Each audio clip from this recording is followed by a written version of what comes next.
Well, good morning, everyone. Nice to see that most of you are back this morning. I assume that we had a nice evening yesterday, didn't we? We can see that also. Maybe the crowd will fill in a little bit. Tactically, we start always a bit early because then we know that we probably can start at 9 o'clock. So excuse me to those that actually were here at 8:50 and being on time. I think we had a lot of really interesting discussions yesterday about not least the possibilities and opportunities of the bioeconomy. This will certainly continue today as well, but we will also dive deeper into the science behind also the bioeconomy and maybe some of the challenges also in terms of resources use. I'm sure we're going to have interesting discussions around this with many of the participants today, and hopefully we have a panel in the end with quite some time available. So there I really hope also to get more questions and comments in from all of you in the room, because I know there is a lot of expertise in the room and not only on stage, and that is of course something we would like to dwell into as well. So let's start with the first speaker this morning, Nicoló Giacomuzzi-Moore, who is the Executive Director, Circular Biobased Europe Joint Undertaking. So an example of exactly what we talked about yesterday, the need for stronger collaboration between policy and business. So Nicoló, the floor is yours. Thanks. Give in an applause, please. Good morning, everybody. Really a pleasure to be here. I would like to thank the Swedish presidency for inviting CBE to attend this event. I was thinking this morning there is a good link, actually my intervention, between all the policy discussion of yesterday and what's going to be the discussion of today that is linked to industry, to research, and it's really what we do, is actually bringing together stakeholders to implement and to make the bioeconomy a living asset of the European economy and society. So I will wake you up with a short video about CBE, and then I will tell you more about it. So, I don't know if it starts.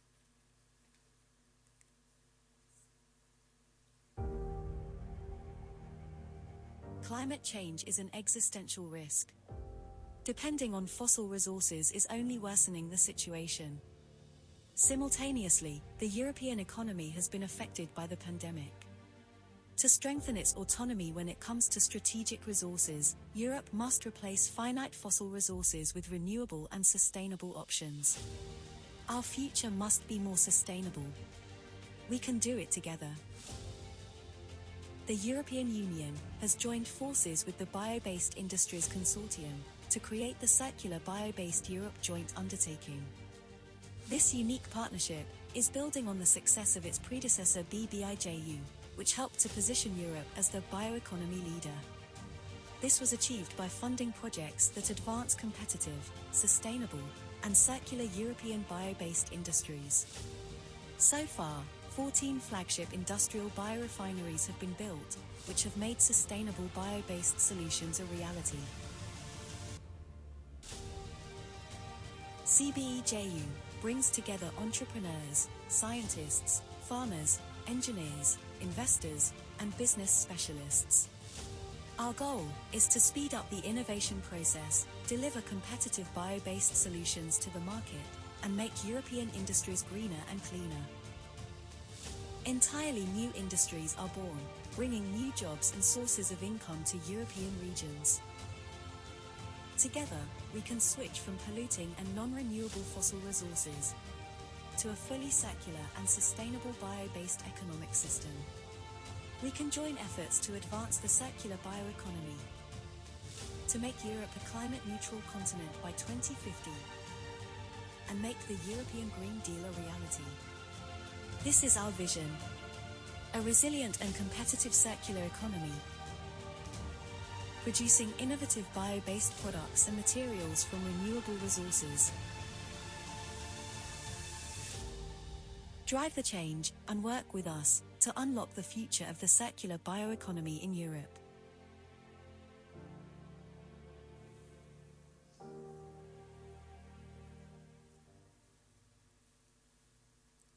I will maybe start from that word in the middle, European partnership. We have been talking about this yesterday, and actually we are one of the European partnership, and the aim is really to fund research and innovation projects that deliver bio-based solutions in Europe. We are the successor of BBIJU. We will talk briefly about it.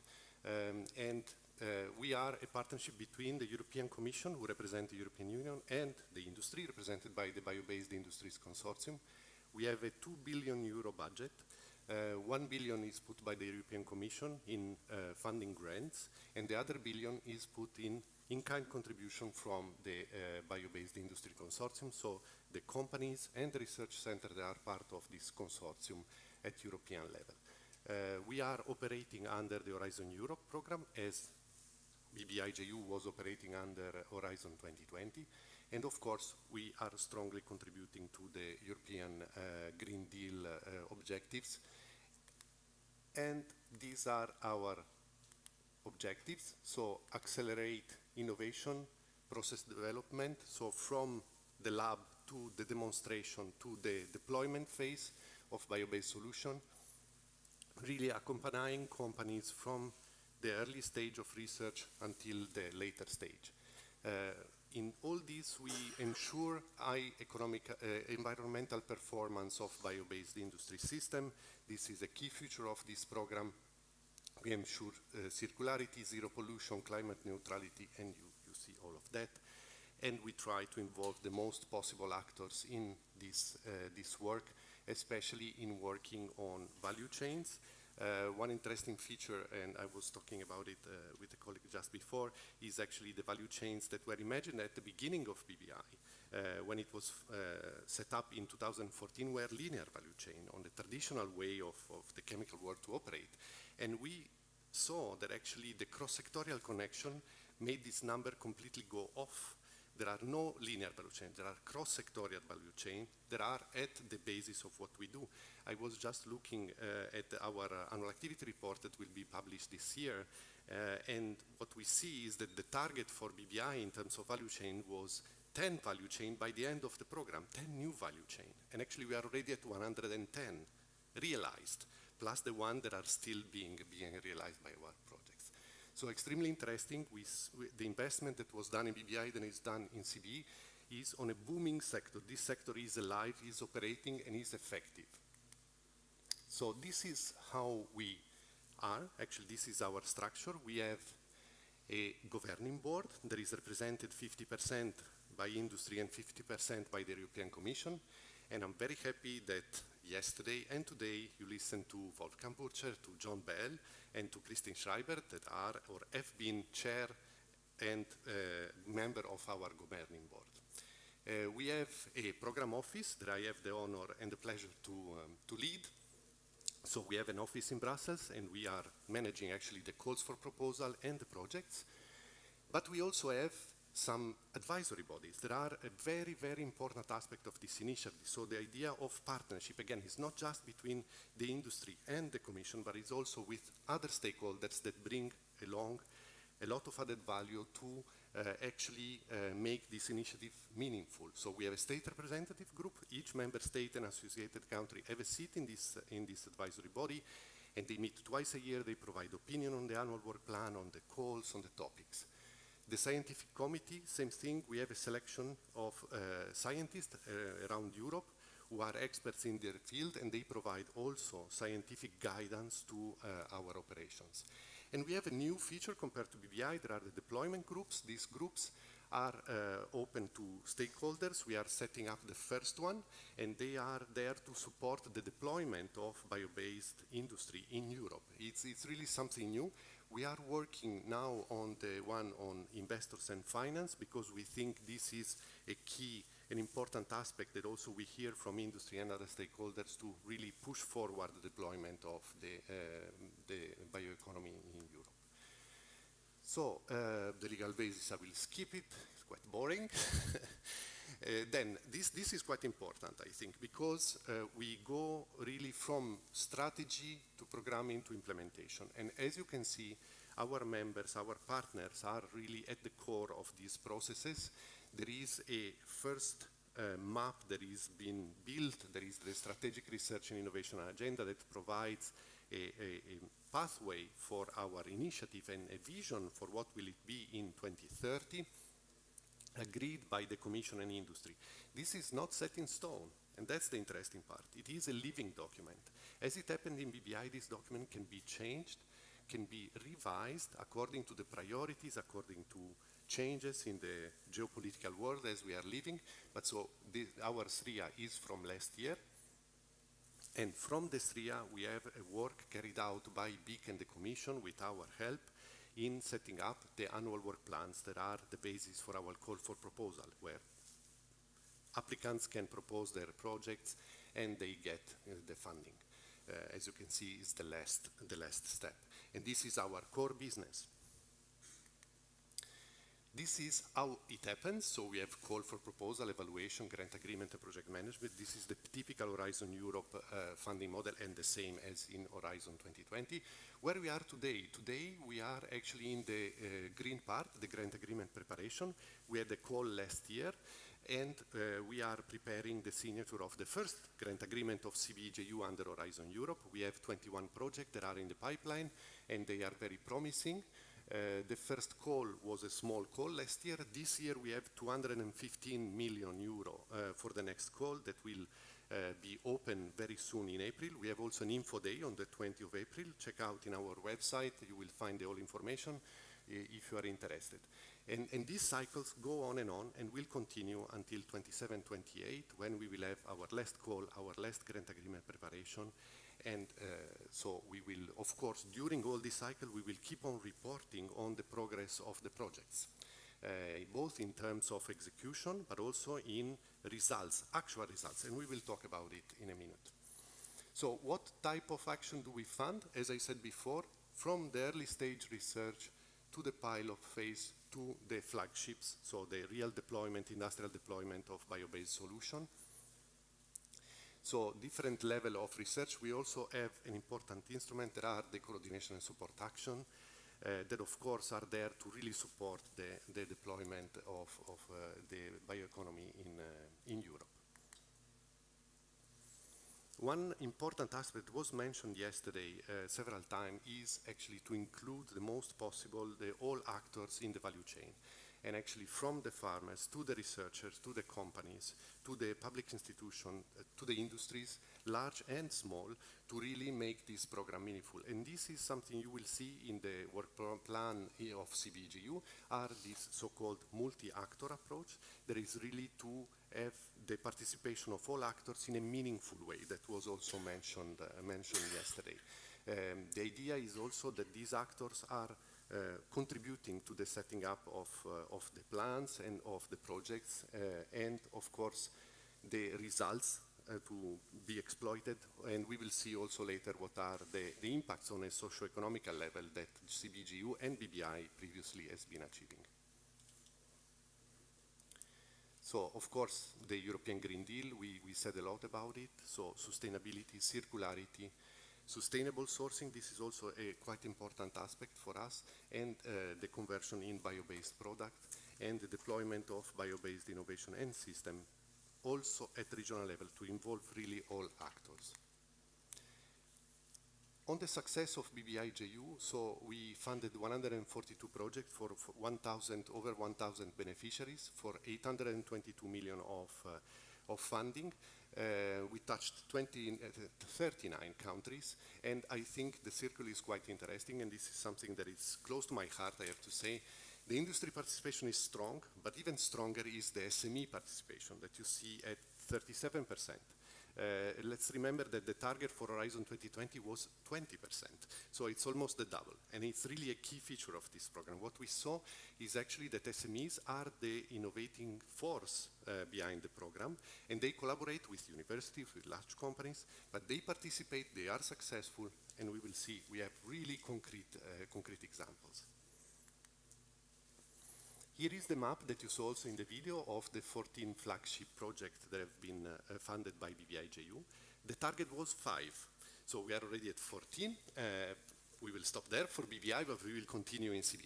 All of them are first of the kind biorefinery. So each of them is tackling a specific challenge from a scientific point of view, point of view of biomass exploitation that are very different from one another. They have a quite nice distribution all over Europe. That's also an important result of the program. I was just discussing about the one in Estonia with the colleague from Estonia. So very, very nice different projects that go from microalgae scale, for example, to plenitude that is working from cereal crops, wood. So really, really a wide range of biomass, but also a nice distribution. What we see also is the socio-economical impact of these flagships.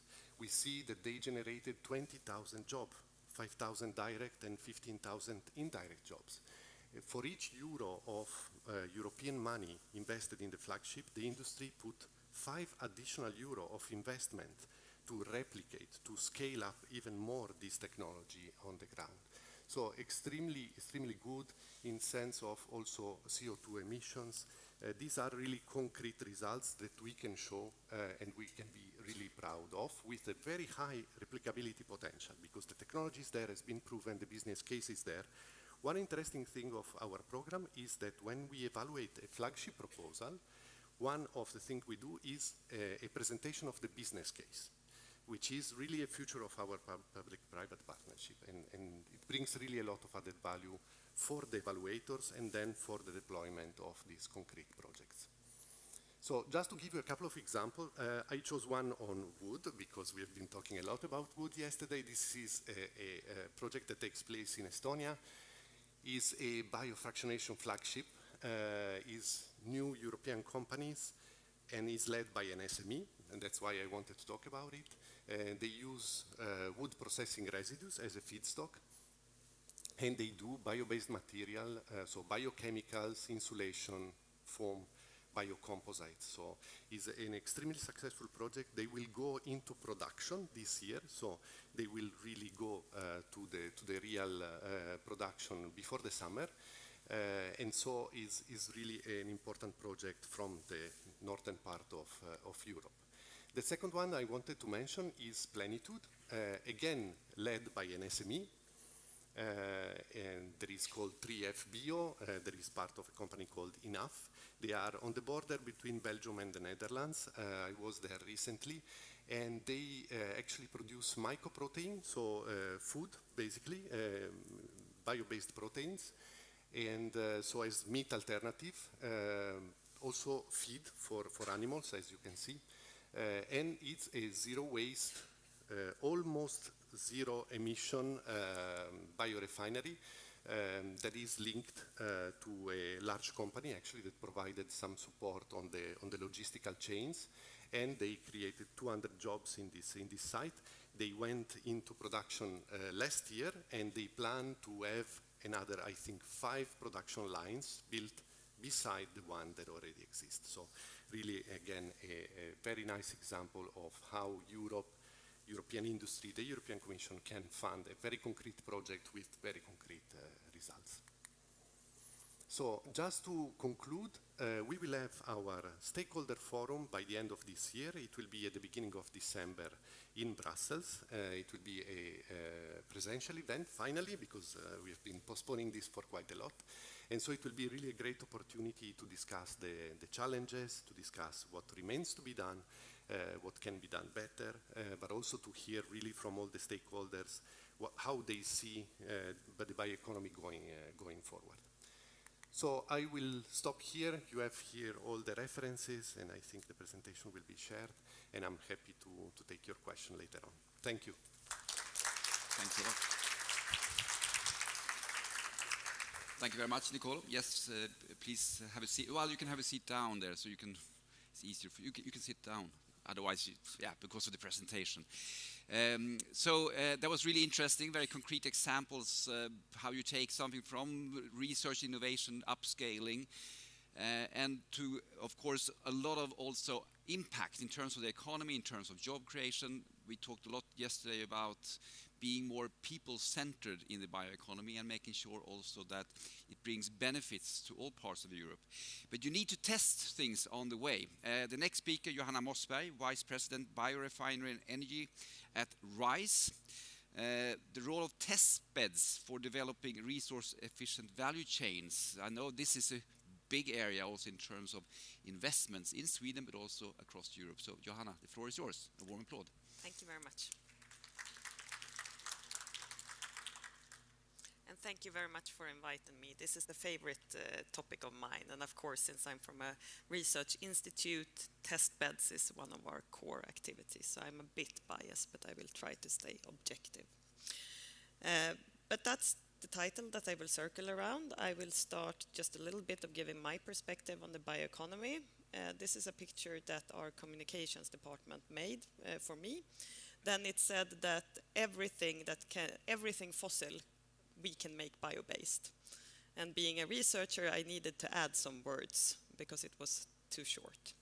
And I still think that it's still not perfectly correct, but it is more correct. And it is actually so that most things that are fossil, we could make bio-based. We just need some time, some research, some money, and some testing.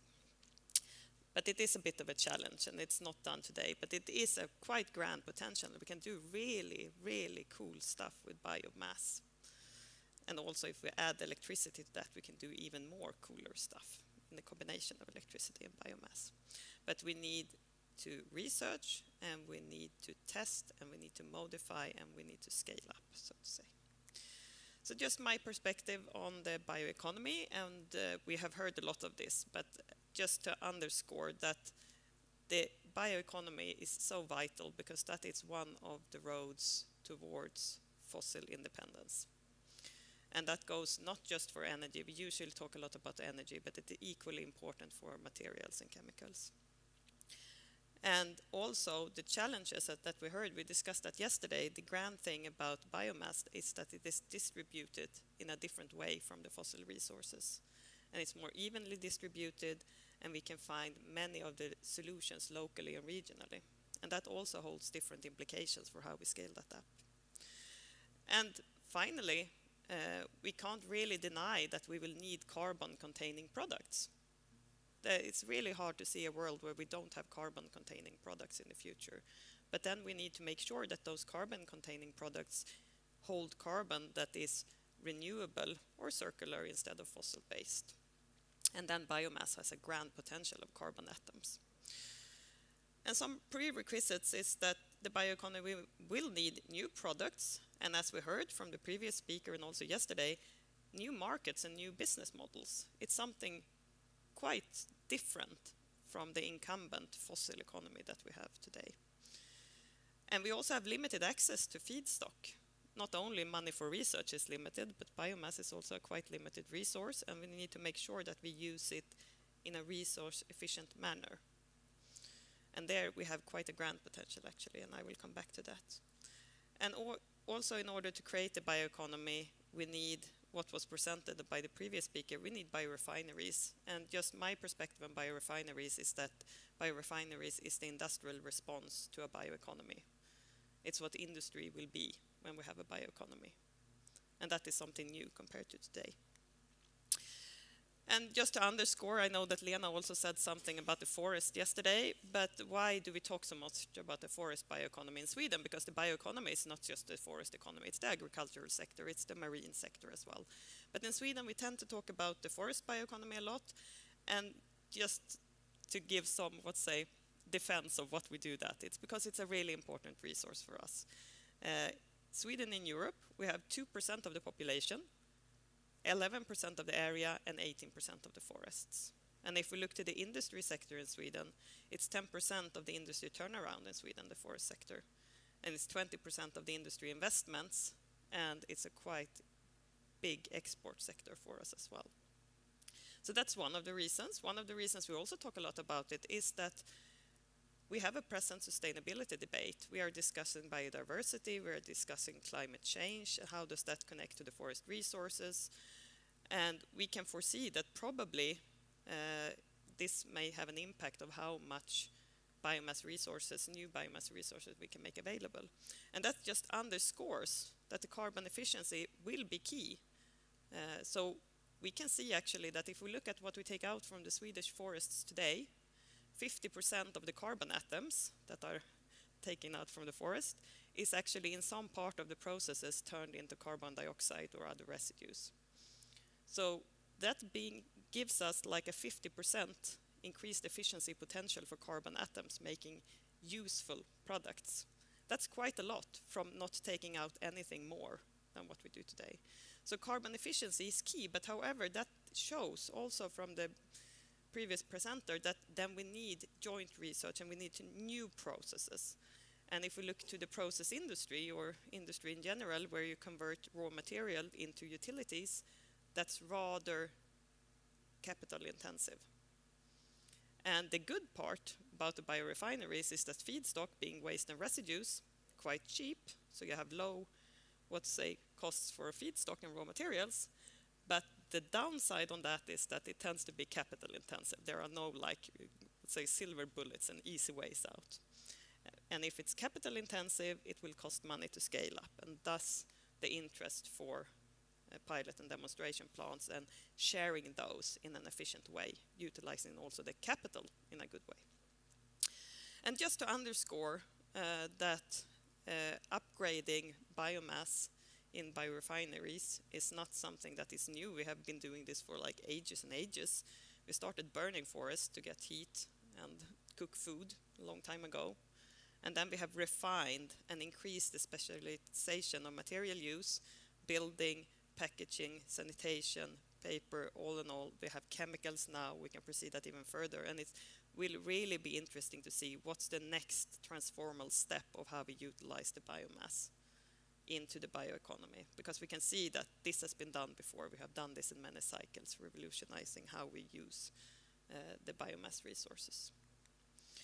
So if we go into test beds for transition, I stole this picture from a colleague, and I think it's really nice to show. It says, if you don't see the text, that the lab results were so good that we bypassed process development. And it kind of shows, it is sometimes, very seldom, you can scale up a process from lab to industrial scale in the process industry, but it's very, very seldom. And then you have some kind of very special case. Usually you need to progress development stepwise. When you scale it up, you find some new challenges, maybe related to corrosion, maybe related to some emissions, maybe the process didn't function as well as you thought, and you need to redesign, tweak, you try to test again, and then you scale up further. So doing this stepwise usually is key. However, then you have this challenge that is usually called the valley of death.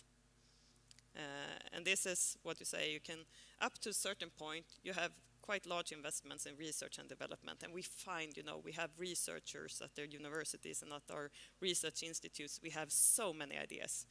And we get so many suggestions of patents. So new knowledge is not really something that we lack. We have a lot of good ideas. But then you can't really have a researcher, very seldom takes the solutions to a market, because we lack some kind of competences and resources doing that, skills and others. And on the other end, you have industry that when you have something that is fairly mature, they can see the business case. And then they can put the money in, they can take the risk, they can go forward. But in between there, where you have just a good idea that has been proven in fairly small scale or a research or proof of concept, and when you have something that can be shown to your investments as a viable investment, between there, there's a gap. And not seldom, it was highlighted the SMEs and the importance of SMEs. For SMEs, this gap is even more challenging than it is for larger industry companies. And many times it's also about how to connect the ideas to the capital and the industry, how to get those connections. So that's called and I know it's very well known, the valley of death. But that is a gap, and the gap is exactly where you need actually to test and scale and demonstrate, and to find the capital for that and to be resource efficient in those processes. That is quite a grand challenge. And if we look at the biorefinery or the bioeconomy, I was so happy that you mentioned that those value chains, they are not horizontal, because this is one, it's a really messy figure because it's taken from a publication that we made, and it's just an example, and it's a bit old, so some of the companies have changed names and sold off stuff and so on. But it's just to highlight that the biorefinery industry is not one industry. And the forest industry companies that we work with, they get really provoked when I said that, the forest industry is not the new biorefinery industry. And when we speak with the chemical process industry, they get equally provoked when you say it's not the chemical process industry either. The biorefinery industry is the industrial response to bioeconomy, and that is something new. And that will be a merge and a mix. As you said, the value chains are cross-cutting. And we can see that by this example, which is from Sweden and the biofuel development, companies that are involved in biofuel development in Sweden a couple of years back when we made the publication. And you can see that we have many different types of sectors that are involved. So we can't really say that not even the sub-part of the biofuel sector, a part of the biorefinery industry, not even that is homogeneous. And that poses larger challenges for how we test and demonstrate and develop stuff, because we can't really find the need for pilot and demonstration plants within one industry branch or using one industry as a core. When you need a collaboration, that poses larger challenges for efficient use of the limited capital for test and demonstration plants. So I would underscore the need, if we're going to do this transition in an efficient way, we need joint technology infrastructure. We need to share this. And this is not least important for the SME sector, because they need access to technology infrastructures, but they also mostly need access to competence regarding scaling up their processes. And to borrow that, they can't employ 10 new people, but they can borrow and use competence around such technology infrastructures. So I would like to say that I would highlight the need for technology infrastructure, and that is not the same as research infrastructure. Technology infrastructure is more applied. It's what you need to provide experimentation in a way so that you can reduce the risk and development cost and shorten the time to market. And that includes labs, and it includes prototype and pilot plants, but it can also include virtual environments and computer labs. And it can also be used for sandbox development of new policies and stuff like that. So just to finalize my final message, we will take it from the bottom. I think that there have been suggestions, and I think it's need for further discussion if we might need or if we could benefit from a joint and common European strategy for technology infrastructures. How can we provide those arenas for testing, demonstrating, and scaling up for the SMEs, but also for other industries in a resource-efficient way, making Europe an attractive market to proceed with your technologies and take them to market compared to other regions. So I would highlight and say that from my perspective, I think that we have a need, so you can reduce the question mark, but it's there to make it a bit softer. And also, just to emphasize the second last bullet, that I think yesterday we discussed a lot on policy. We need improved policy coordination. This is not one industry sector, and it cannot be governed within one policy field, because then we will have challenges and we will not get an efficient transformation. So when we look at the prerequisite for building up technology infrastructure and test beds to facilitate this transition, we need actually to have in mind that this involves several industry sectors and make sure that the policy is also that wide. So that was my final message. Thank you.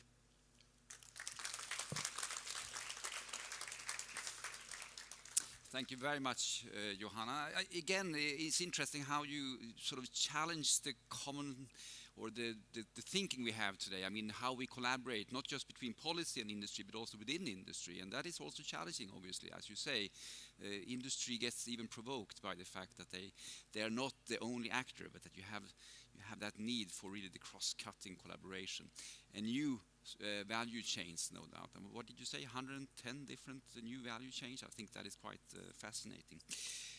We talked a lot about forestry here, we talked about agriculture, we also have the blue economy, no doubt, which is really at the start of potentially a very drastic growth, and there are also resources there that we don't use very much today, but that can also be used instead of fossil resources.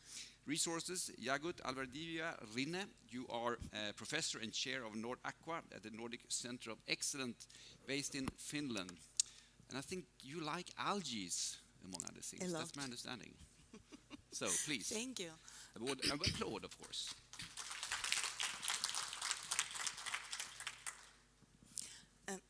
First of all, I would like to thank Swedish presidency and the organizer for this wonderful meeting and for giving us opportunity to share our knowledge. So I will talk about the regional cooperation and in the example of Nordic cooperation in blue bioeconomy. I'm Yagut Allahverdiyeva-Rinne. I'm a professor in photosynthesis, the fundamental and applied photosynthesis. Photosynthesis is the starting point for bioeconomy. I hope it doesn't bother you, no? Photosynthesis is a starting point for bioeconomy. So photosynthesis is the most unique natural process when it can harness the solar energy, and with the energy of the solar light can split water in natural conditions and use that solar powered electrons to fix atmospheric CO2 into biomass and food. So the oxygen what we breathe, it comes from photosynthesis. Foods we eat, it comes from photosynthesis. Biomass we are talking now, comes from photosynthesis. So we are studying photosynthetic reactions in order to understand it better, because we need more food, we need more biomass for bioeconomies, we need also more CO2 capture. So we need to understand photosynthesis to improve it further in order to make better economies and better life. So I will talk about bioeconomy. We did not discuss much yesterday today about blue bioeconomy. When you tell blue bioeconomy, some people are thinking about only fisheries, aquaculture, something about clean water sanitation or using oceans and sea, but there is a much more, and there is a bigger player, which is the algae. And algae can be considered a truly sustainable production platform, because algae and tree and cyanobacteria, they are all photosynthetic organisms. They do the same thing. Starting point is photosynthesis. They use CO2 similarly. They split water, they produce oxygen, and they make a biomass. And that biomass can be further used by refineries to biofuels, chemicals, food, and feed. But different from trees, the advantage of the algae or blue bioeconomy, algae and cyanobacteria, is that they have a high growth rate. So if you need months, years to grow the tree, algae cyanobacteria can double biomass in few hours.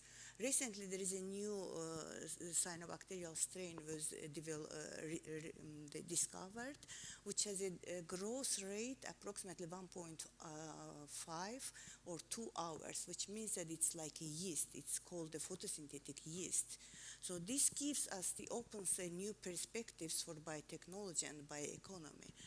And then another thing is that growth of these cyanobacteria and algae, they don't compete with agriculture. You don't need agricultural suitable land for this one. Efficiency of CO2 fixation is important, because algae cyanobacteria has a carbon concentration mechanism. They can capture large amount of the CO2 from atmosphere. For example, the algae can do 1 kilo algae can capture 1.8 kilo CO2 from atmosphere. And like this, they can function as a carbon concentration storage or the CCU model, both of them. And then also they don't need CO2 from atmosphere only. You can go directly to point sources. For example, in Sweden, the Algaland project in Linnaeus University, they are using from cement factory directly flue gas, and they are growing using that CO2 to grow the algal biomass. And then algae can also utilize wastewater. This is also important. You don't need clean water. You can use seawater, you can use wastewater from municipality wastewater or from industrial agriculture wastewater, which has a lot of nutrients, and that nutrients can be taken up by algae. You make a biomass, and then you can valorize this biomass further. So these are the advantages of algal biomass, and with the algal biomass, you can go with the many different chemicals, food, feed, and so where is NordAqua? How we can position our Nordic Center of Excellence, NordAqua, in this blue bioeconomy? So NordAqua is the Nordic Center of Excellence in Northwest Bioeconomy Program, and main idea is that unlock the value of the Nordic algae. It has 10 Nordic universities from Finland. We have Luke, University of Turku is a coordinator, VTT, Helsinki University, and from Sweden we have Umeå and Uppsala universities, and then several research organizations from Norway. Besides academic researchers, we have also associate members, several stakeholders, and also NGOs involved in this, industry partners involved in consortium. So the heart of the consortium is NordAqua culture collections. So there are high diversity of the algae, thousands of the algae in environment, but we are not aware of them. We don't know benefit of them. And Nordic countries have Nordic algae collection, separate Norway, Sweden, and also Finland. And this culture collection has a very important treasure, Nordic treasure, because this Nordic algae, which are already acclimated to harsh conditions like a cold temperature, low light, and so on. And our aim was that we use this Nordic algae, we unlock the benefits of the Nordic algae for blue bioeconomy, and combine that knowledge what we have on the same umbrella, NordAqua umbrella, and make an open database for industries and for academies. So to do this, we need resource efficient production system, and for that one also we need to go through whole value chain of the algal biomass, which means that we need to take high value products from first, like antioxidants, anti-cancer compounds, and then we go down with the food, feed, and at the end, whatever is coming for bioenergy purposes. And to apply this application, we need a multidisciplinary research and also multisectoral applications. And we have here agronomists, we have microbiologists, we have a water management people, we have a medical scientists, and we have different researchers and academics and industrial partners here to make it happen.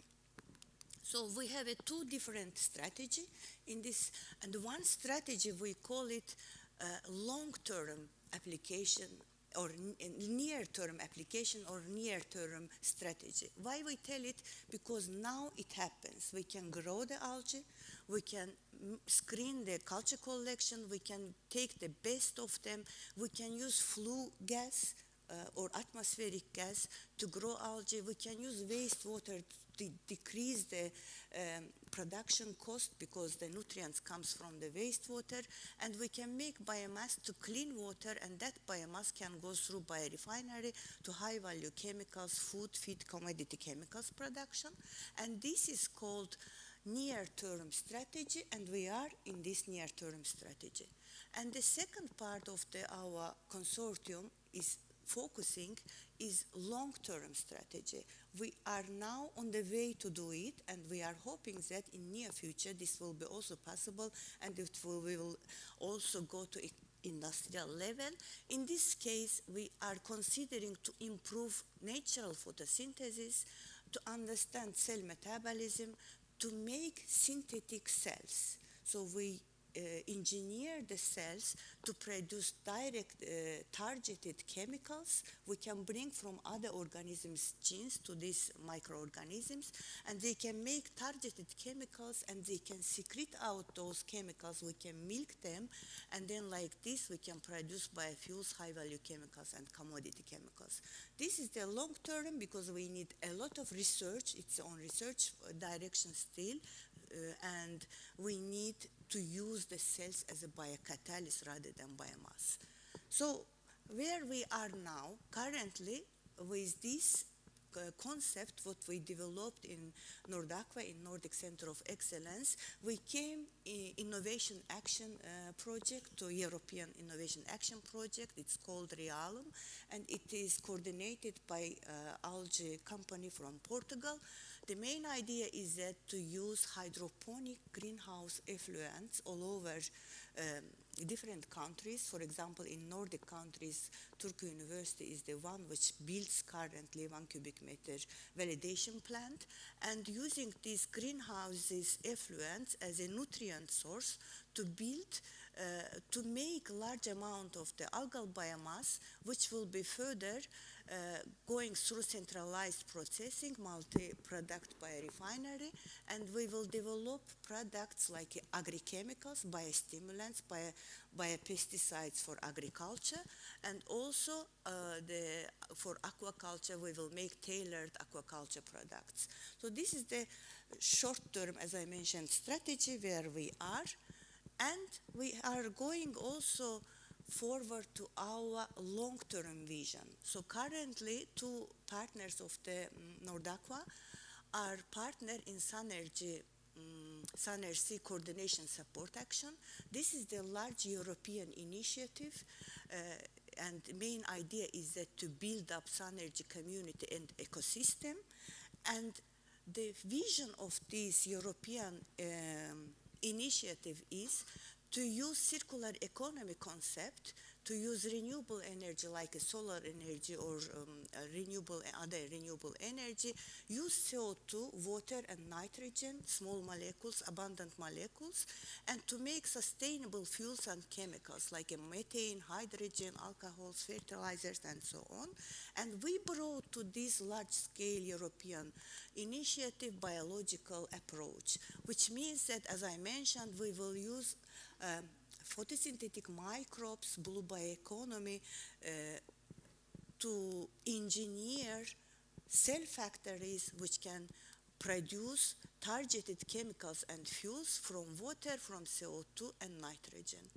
So this is our long-term vision. We are developing a roadmap on this one. If someone is interested, you are welcome and you can contact me. Here I stop. Thank you for your attention. Thank you. Thank you very much. Clearly an area where there will be a lot of development in the next decade. Very, very exciting, I must say. And it's going to be interesting to hear why you know, in the discussion then, why is it still so difficult to get the blue economy in there? I mean, in the discussion. We are maybe too far from algae. That's one of the barriers, I'm sure. This afternoon, you will also have an opportunity to visit a very nice place close by to the venue here. You will get outside. Isn't that wonderful? You will see the sun. You won't see the Nordic light, Northern light, because that was on midnight. Those that were out there could see it. But in the daytime you won't see it, but you will see many other things at Torsåker. It's a bit extra in my heart, actually, because I was on the board of the Axfoundation until September this year. So I have been following the development of this amazing place. I won't say anything more because you will get a pre-taste now of one of those persons that really burn for, you know, driving development in these areas. Madeleine Mörner, Program Director, Future Food at Axfoundation, Resource Efficient Food Systems. And you will show us what we will eat in the future, I'm sure, with some films and other things. Do you have also something that we can taste here, or? No, that's only for the people for the field trip this afternoon. So, a warm welcome. Thank you.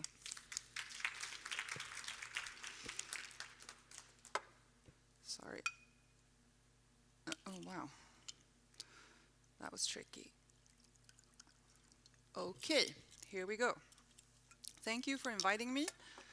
I'm going to be the more lighter, I think, part of this morning, because I'm not the part of research organization. I'm part of Axfoundation, as Johan so kindly introduced. We like to say that we are a do tank as opposed to a think tank. Not that we have anything against thinking, it's just that we think that action speaks louder than words, and that the transition is very, very much needed, and we need to do things. So we like to hang out in what Johanna described as the Valley of Death. That's our playground. We think that we transform it in some cases to the Valley of Life and the Valley of Opportunities, because we exist between research and industry, and we bridge that gap. And we try to make sure that the wonderful thinking that the researchers and the scientists have been doing actually is applied and used in real life.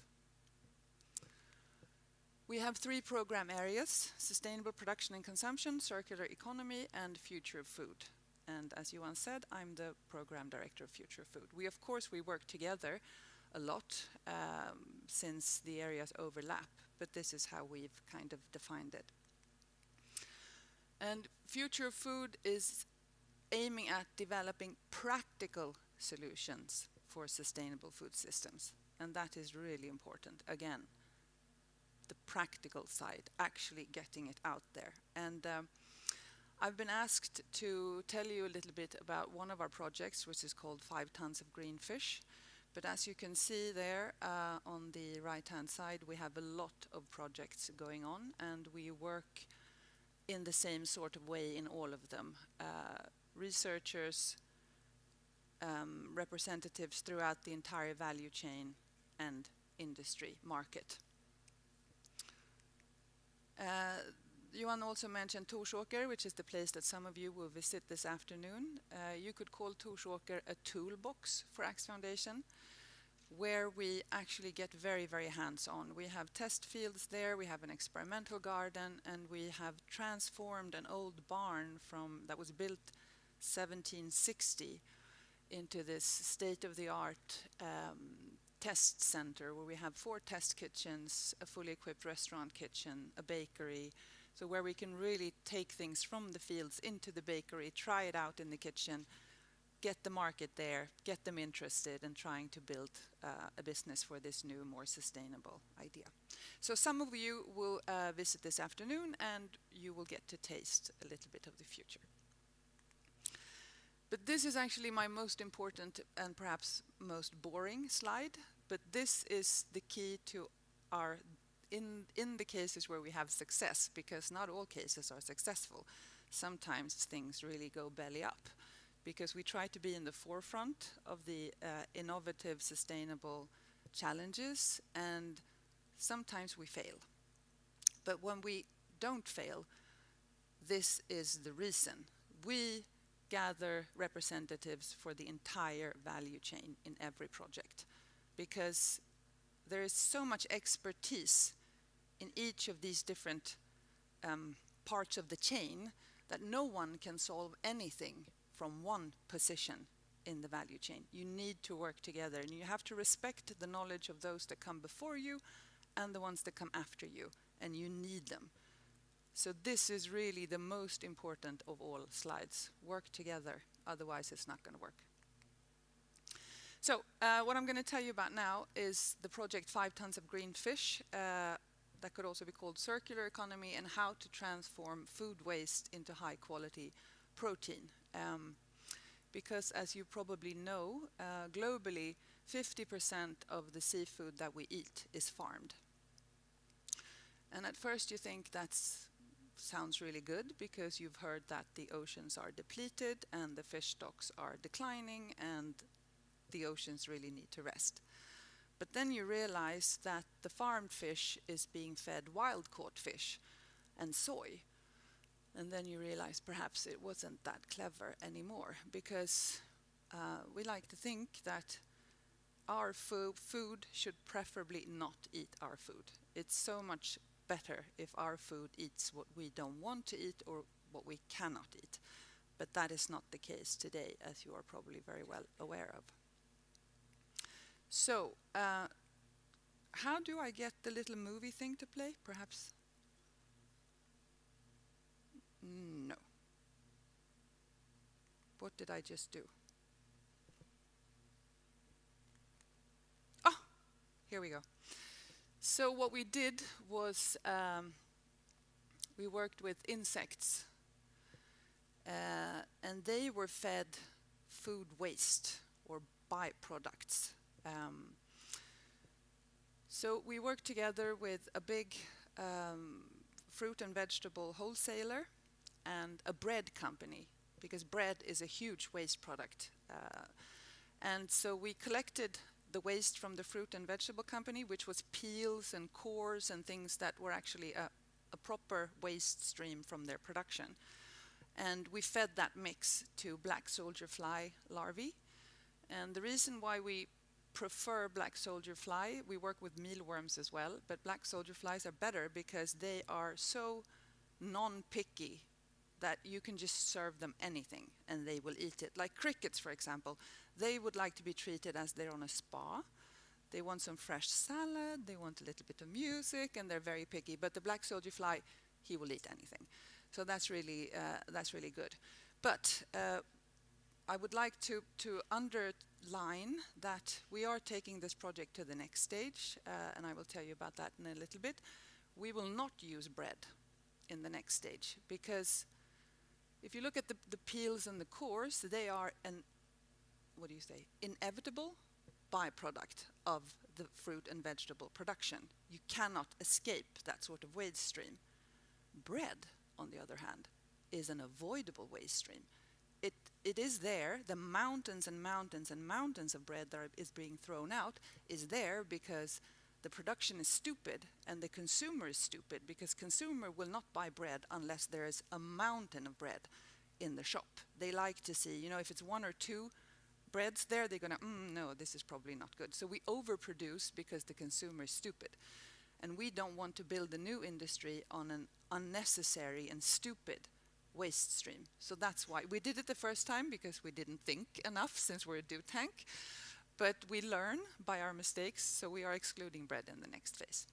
But so we did anyway. So we did this, we collected the waste, we fed it to the larvae, and the larvae grows fat and full of protein in 2 weeks, harvest it, mix it with a lot of other stuff, of course, and then we created a fish feed that we fed to trout. And now I'm going to show you a movie that will tell you exactly what I just said, but with music and moving images, if I can get it to. I'm just going to try to press the same thing I pressed. Next. Oh.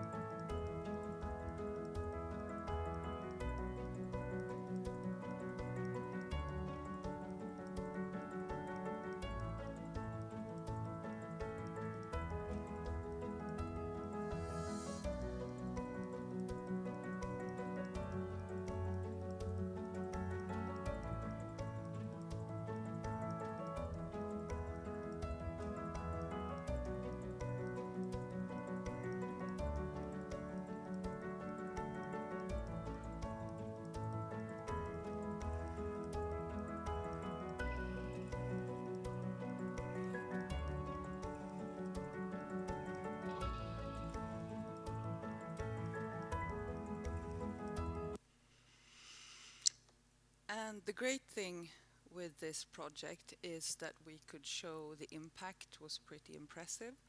We worked together with rice to create a life cycle analysis, comparing the novel feed to the conventional feed. And there was 72% less of carbon emissions in the novel feed than in the conventional feed. So that was very, we were very happy. But that's not the only thing that we were very happy about, because again, we hang out in the valley of death, and to make things as practically workable as possible, when it comes to food, you have to consider taste. Of course, the environmental sustainability impact is the most important for us, being a non-profit sustainability organization. But we have sustainability, we have nutrition, and we have taste. That's our holy trinity. Because if taste is not there, it's not going to happen. So we made a great effort to ensure that the product coming out from our feed was tasty. We were very scared. We hoped that it cannot be worse. If it tastes worse, we're screwed was actually a word that I was thinking of, but maybe that's not appropriate. We're in trouble. So we worked together with the Culinary University of Sweden to make sensory tests for the fish. We were very, very, very, very, very nervous. But lo and behold, we were very happy when we got the results, because it turns out that fish bred on this novel circular sustainable feed tastes better than conventionally fed fish. So that was amazing. They said that the taste was more like wild-caught fish and the texture was better. So that made us very, very happy, because this is important. If you want to transform the food system, you have to consider taste as a very important part. And again, waste streams, we don't like them at all. So when the insects eat the waste streams, they produce a waste stream of their own that is called frass, which is a nicer word for insect poo. We evaluated the insect poo in our experimental garden, and it's like a steroid. It grows like crazy. So that was also a very interesting thing, because when you're growing a new industry, which the insect industry is, you need to try to create as many revenue streams as possible for them to be able to survive and grow. So the frass is turning out to be a gold mine. And the boring picture that I showed you, that I said was my ugliest but most important picture, this is the same picture made live, because these are the partners that were involved in the project 5 Tons of Green Fish. Next step that we're going to do, because the reason that we started with farmed fish was that that was the first species that was allowed to feed insects by the EU regulation. That was in 2017. So that's why we started with farmed fish. But we realized, of course, that the EU has to wake up, and it will be allowed also for poultry and for pig. And lo and behold, it was the end of 2021. The EU allowed it also for poultry and pig. So that is the next step that we are going to do with the insect and the circularity. We're going to take the same thing and do the gastronomical evaluations, and of course all the work with the researchers and the primary producers and the market. We're going to do that for those, the pigs and the poultry as well. That's it. You can take a seat directly. And thanks for showing some of the summer pictures as well, because you will not see the garden in that shape really now in late February. Anyway, so can I ask the panel to come up? We're going to listen to one of the youth ambassadors soon, but just ask the panel, the whole panel. Yagut, please also join. Just like yesterday, we really would like to listen also to the next generation coming up, who will take over the leadership from people like me very soon. From some of the panel, it will take a long time before they will take over, but anyway. And hopefully maybe provoke some questions for us. We have Ugnė Dirdaitė. Did I say this correct? Ah, okay, almost correct. Bioeconomy Youth Ambassador, and you also like algae, I think. Yes. And you are an entrepreneur as well. Yes. So please, why don't you give us your perspective? Giving her applause. So, hello Sweden, the country of sustainable innovations, and today I'm here to present my personal story, how I chose a bioeconomy career path. So first of all, I am Lithuanian, and I was studying a bachelor's in industrial biotechnology. And during my studies, I wanted to answer the question, how can I make an impact as a future engineer? Unfortunately, during the studies, I couldn't answer that question. So after my studies, I was going to work in industries. And I worked in 2 well-known corporates. And by the time, I also couldn't answer the question how to make an impact, because for sure I saw struggles in industry, and I had a solution, but my voice was not heard. and COVID time came. So during the time in Lithuania, we had online climate accelerators. So I thought to myself, why not to join that? And I created a startup idea to use biomass, and from that to make bioproducts. And of course, by that time, I faced another challenge, that we don't have facilities and also experts in biorefinery how to create the prototype. So I was in big trouble, and I decided to make a big, bold decision to quit my job completely, to go to the Netherlands to study there in Wageningen University and research, biorefinery course, and also to have facilities, the playground where I could make my prototype. So in Wageningen University, I rented the greenhouse and also the laboratory, and I was using the seaweed from the Baltic Sea to make a fertilizer.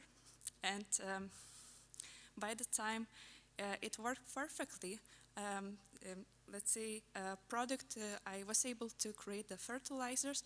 I was testing that on plants, but the problem was by the time that the team was wrong from the times of accelerators, and also the resource. Let's say biomass from Baltic Sea is very seasonal, and we don't have a primary producers of the seaweed there in the Baltic Sea. So I decided to switch to the microalgae. And thanks to my biorefinery courses, I was able to rethink my business model to focus more on the top applications like food and pharmacy, and even space applications, to use algae for that. And you might think, why microalgae? Why is that? Why this biomass? So first thing is that I believe that it's a perfect organism for carbon capturing. Another reason is that it doesn't require a lot of arable land. And of course, it's a fastly growing organism. And however, there are challenges. So first of all is the funding. Let's say I'm from Lithuania, and we don't have facilities there for algae. So that means that I have to create my own facilities. And another problem is a market.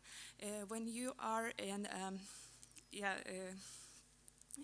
when you are in global player, so there are Asian markets who are already having established industries. So on top of that, I could complain here, but I choose to act. And in Europe, we have EU for algae initiatives. Like there are different algae stakeholders, and we are dealing with the politicians and doing the proposals for them. And I agree that bioeconomy is an interdisciplinary field, and we cannot act alone, because if we act alone, then it means that we are alone warrior in the field. So thank you. And I have questions for this session. So the first one, how to remove the knowledge gap across Europe to include even Eastern Europe and Baltic countries. And another question is how to improve our primary sector so that they would be not left apart from all of this biorefinery issue. Great, thank you so much.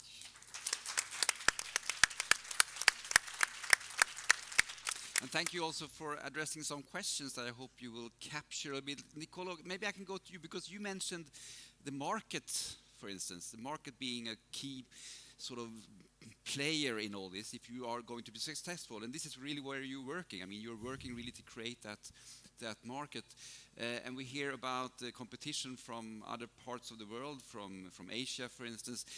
Why, I mean, if you, based on the sort of program that you're running now, the joint undertaking, why do you think European investments, new companies, will be successful in a very competitive market?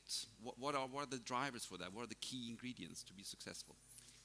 But certainly, Europe has been in the forefront in the last 5-6 years in this field, and we've been leading the pack, if I may say, and industry has responded very actively in this sense. Now the competition is strong. We have US on one side, we have Asia, China specifically on the other side. And so we have to play a bit smart, probably, as a personal opinion, of course. But of course, we have to create the good condition. There are still some finance gaps in the sense that we see, especially for scaling up, the European funding is not enough.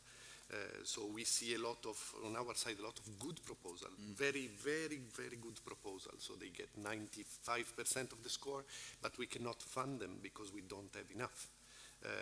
And they face a difficulty in actually access the venture capital, in access banking.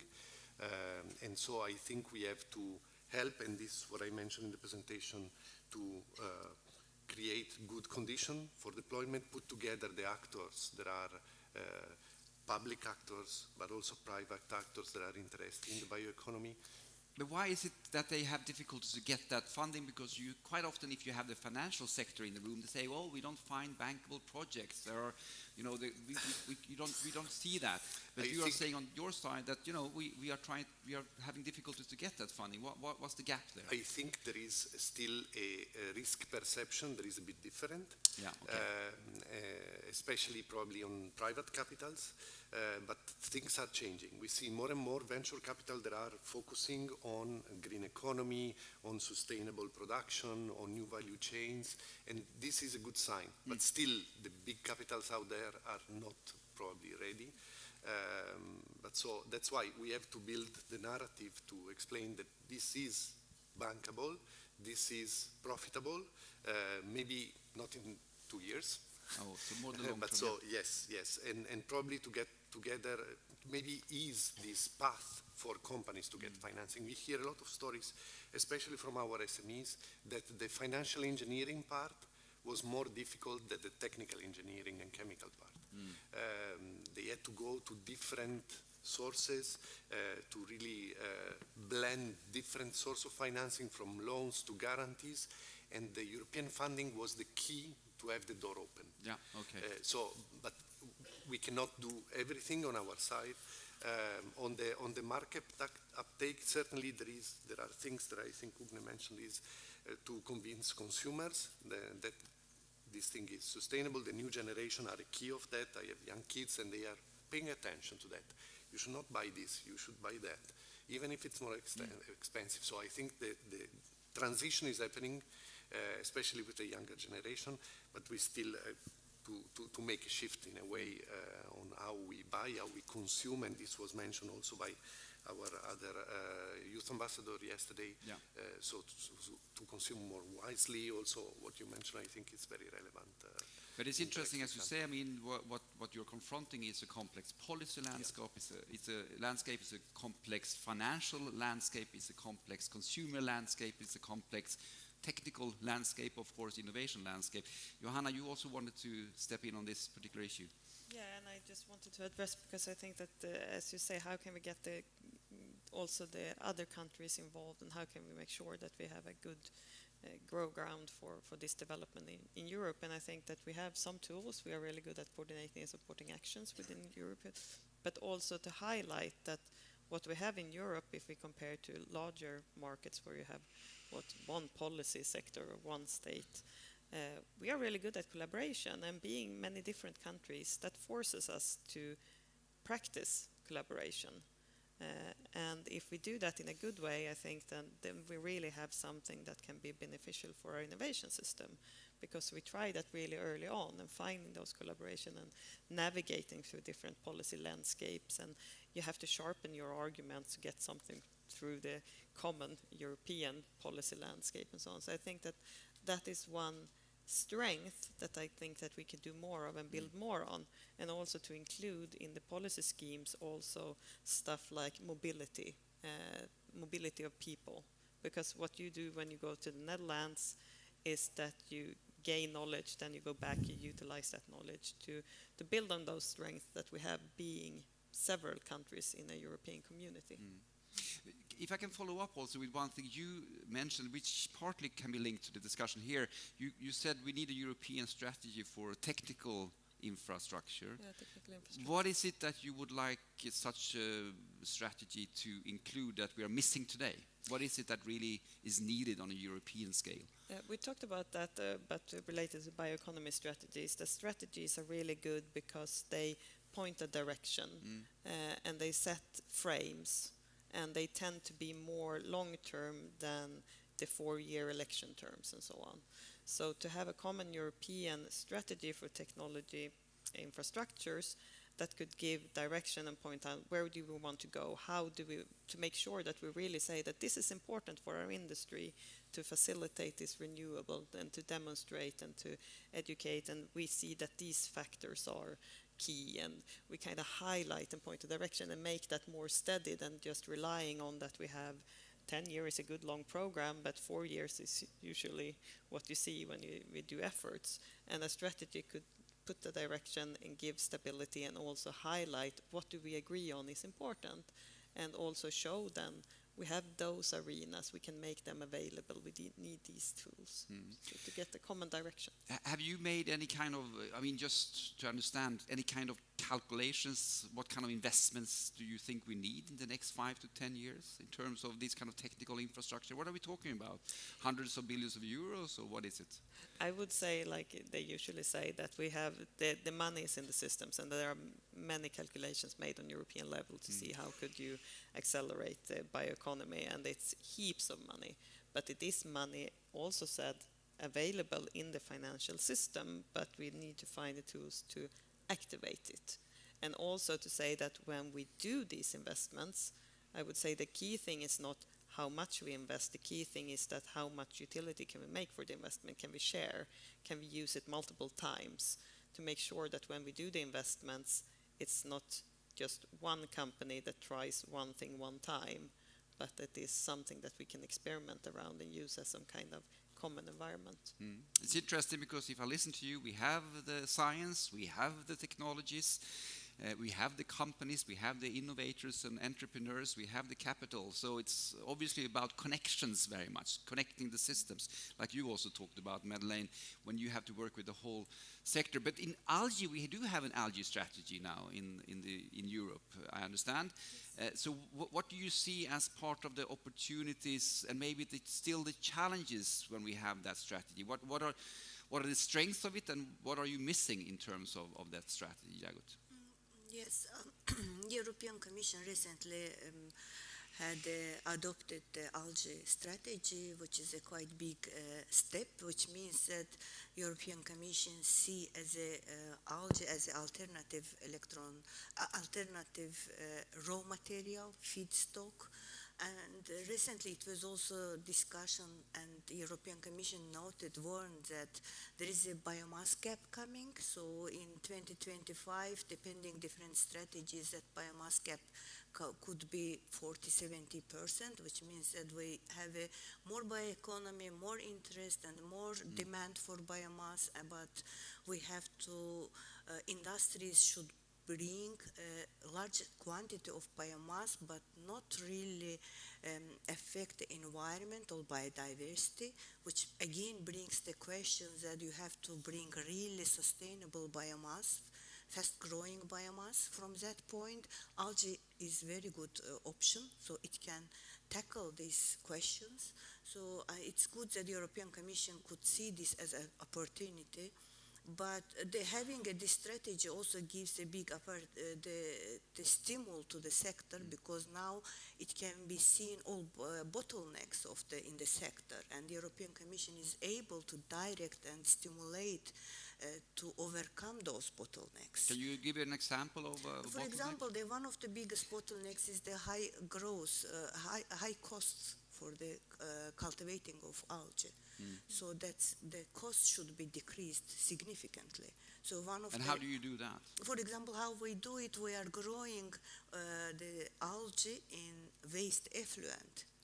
And you don't add the extra nutrients, not nitrogen is phosphorus coming from the effluent, which means that you upgrade the effluent at the same time, cost decrease about 50%. For example, these kind of things are possible, and the European Union can direct research by the new the calls, for example, those directions. And then there is a lot of big gap related to visibility of algae, or the, let's say, algae market, consumers' needs. So these are the still, it's a completely new field, and pretty new for European Union, and those parts needs a real attention. So this strategy also tackles those questions. Yeah, it's interesting. I mean, when we talk about food, Madeleine, if you move over to you, I mean, eating algae, it's not something that we are so used to, but of course this is not always the case. You will use algae for other things, but also, I mean, there are the perception. Insects, the same thing. I mean, you said one success was actually now that the European Union allow using insects also for pork and poultry. 5 tons is impressive, but it's still a very small scale. If you really want to scale up these solutions that you develop at Axfoundation, what else do you think we need in terms of policy, for instance, at the European level? Well, I do agree that strategies are super important, and they can show sort of the direction in the long term. And there are several strategies connected to the food system within the EU. You have the farm to fork strategy, you have the sustainable food systems, the EU circular economy action plan, loads of strategies. Still, there's a lack of legislation, for example, for existing businesses to measure and report on all the byproducts that their production creates. So it's just, it's just so much. There's volumes and volumes and volumes not being used because there's no push for them to measure and report what they're actually wasting. So strategies, amazing, but push it. I mean, there's so much more that we could do because we know that the resources are there. We know that. But they're going to biogas, or they're going to fertilizers, or they're going to feed, or they're going just down the drain. Why? So what is it that you would like to see instead? What is it that you're lacking right now? Is it to turn strategies into clear legislation? I mean, yesterday we talked about the fact that we need to price carbon, for instance. That is a key thing for the bioeconomy if we want. So in your field, what can it be more concretely? Well, it could be legislation, of course, but it could also be, as what we were trying to do and what we've done with the project that I told you about. We also did, of course, business modeling throughout the whole case, and now we are working with investors to try to make this a reality. So you can either show them with good examples, as you are doing, because you're making the business case. Because if you can show that if you can answer the question, what's in it for me, for all the different people in the value chain, if you can answer that question in a satisfying way, they will move. So either that or legislation, I don't care as long as something starts happening. I just see all this waste, human quality foodstuffs just not being used, and it's appalling. Nicoló, really, what do you say about that? I mean, if you look at the sort of investments that you have now in these new innovations, the whole biorefinery development, what are we missing there in order to sort of move really towards getting the action, getting the clear results? I think I go back a bit to the financing part, because building a biorefinery costs tens or 100 million maybe, so actually is again to be convincing, but also to have maybe national plans. We have member states who have Apart from the strategy, they have national banks that invest specifically in bioeconomy. I have the example of France, for example, and they help out actually startup and SMEs in bringing to life the last steps of the chain of the deployment actually of biorefineries. But certainly to get together the actors, so where to find the biomass. The logistics chains are also another challenge because often the biomass is not exactly where you need it. And so it's again, we go back to what was said also, collaboration and partnerships. And what stakeholders do you feel are missing today? I mean, if you look at also your investments, are there particular stakeholders that you would argue they are missing, we don't have them yet? Looking at the cross-sectorial interaction, I think there is a huge involvement. If I may mention two, one is definitely the financial sector, who should be more engaged into getting funding for the deployment, for the replication, for example, of existing biorefinery. So the business model is there just to replicate it, but in Europe, so on our land.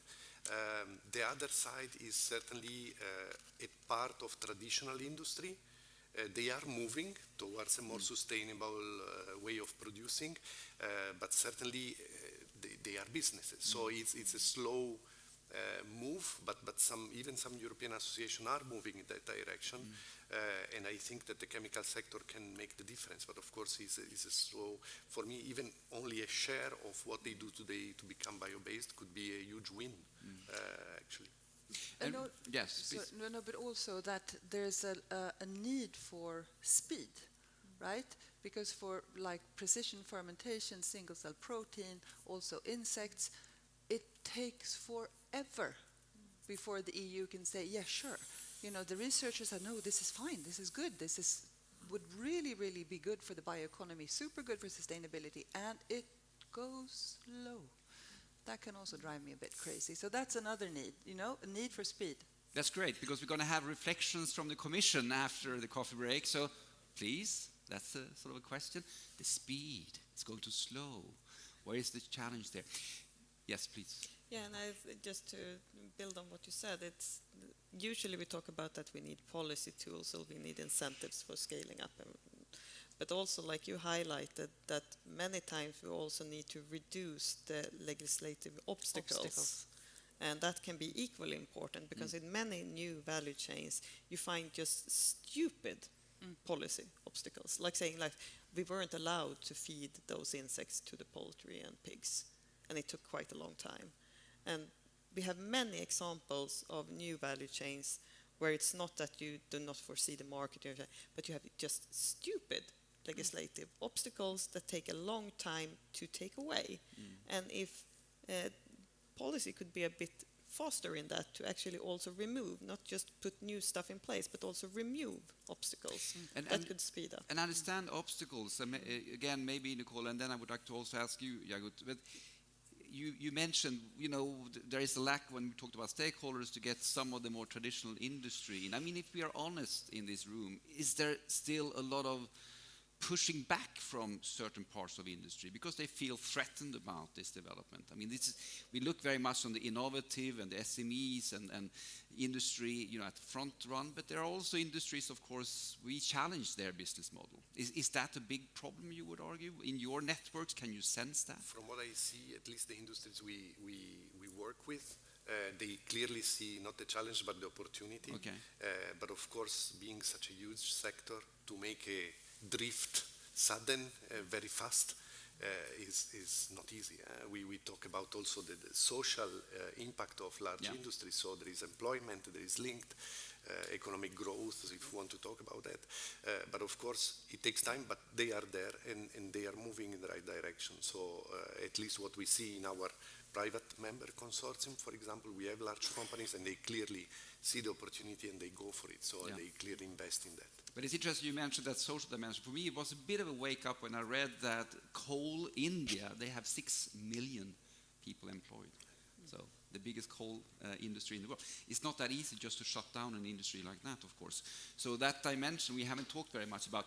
Yagut, algae, sustainability, we will, of course, I'm sure later come into a little bit of that sustainability issue in relation to the bioeconomy. Johanna, you mentioned very much it has to be circular, it has to be resource efficient, and many people yesterday also stressed that these are renewable resources, but they're also limited, of course. When it comes to algae, are there sustainability issues there as well that we need to be aware of? I mean, if you think that algae are primary producers, for example, I don't want to tell something against the insects, but insects you have to feed. But in case of the algae, this is the primary producers. It uses only sun energy and CO2. So this is the most sustainable production platform, has a capacity to be sustainable. We have to work a lot to make it sustainable because, as I mentioned, that production costs are high and there are many other issues related to this one. But from my opinion, primary producers, would it be trees or would it be cyanobacteria, algae, they are the most sustainable production platforms. I totally agree. We have algae in the fish feed as well, but only in small amounts because it's so expensive still. Yeah. So just to say, I mean, when it comes to the whole algae, if we look ahead, I had the same question yesterday. What is the main challenge today? Is it still the price? Is it the perception? Is it the technology? What is it? What is the biggest hurdle? I think price and technology, they are hand by hand. So perception, algae has been used for thousands of the years. I mean, in Asia or even in some part of the Europe. So that there is not such a phobia against the algae. But of course, market is new, and there are many points we have to challenge. But we need technology, better technology, and also it should be country dependent, climate dependent. For example, what Spain and Portugal is doing, open ponds and grow the algae, or Israel, we can't apply in Nordic countries because we have a cold and quite long winter. So we are integrating algae production into existing greenhouse infrastructure, which could give us possibility to develop algae sector in Nordic countries. But it's interesting, I mean, this came also yesterday, the fact how much should be sort of pan-European, how much do we need to understand that the conditions are quite different in different parts of Europe as well, not least when it comes to bioeconomy, food, etc.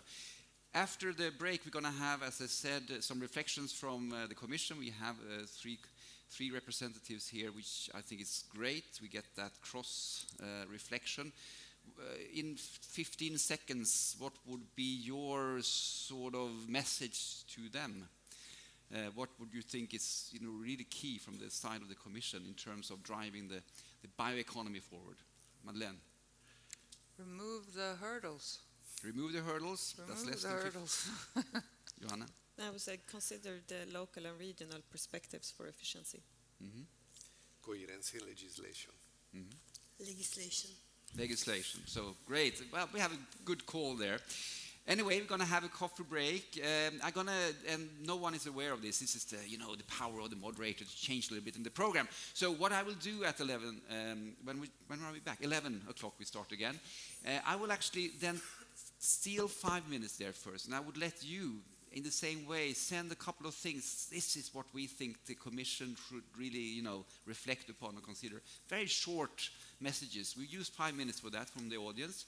So those that will then be on the panel there, they have a chance to reflect a little bit on those comments coming in there, apart from the sort of key question we have. And then we will start the panel discussion, and I will do the same thing there. I will really invite you in that panel discussion to come in with comments or questions, and we can reflect on the various questions that I'm sure will come up and have come up over these 2 days. So thanks a lot for really contributing to our discussion here this morning. A lot of challenges, but also pushing for the opportunities. Action, action, action. We have the solutions, we have the technologies, we have the will, we have the entrepreneurs, we have the innovations. So really, it's just, let's do it. So let's have a coffee break, and thanks a lot. A warm applause.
Great.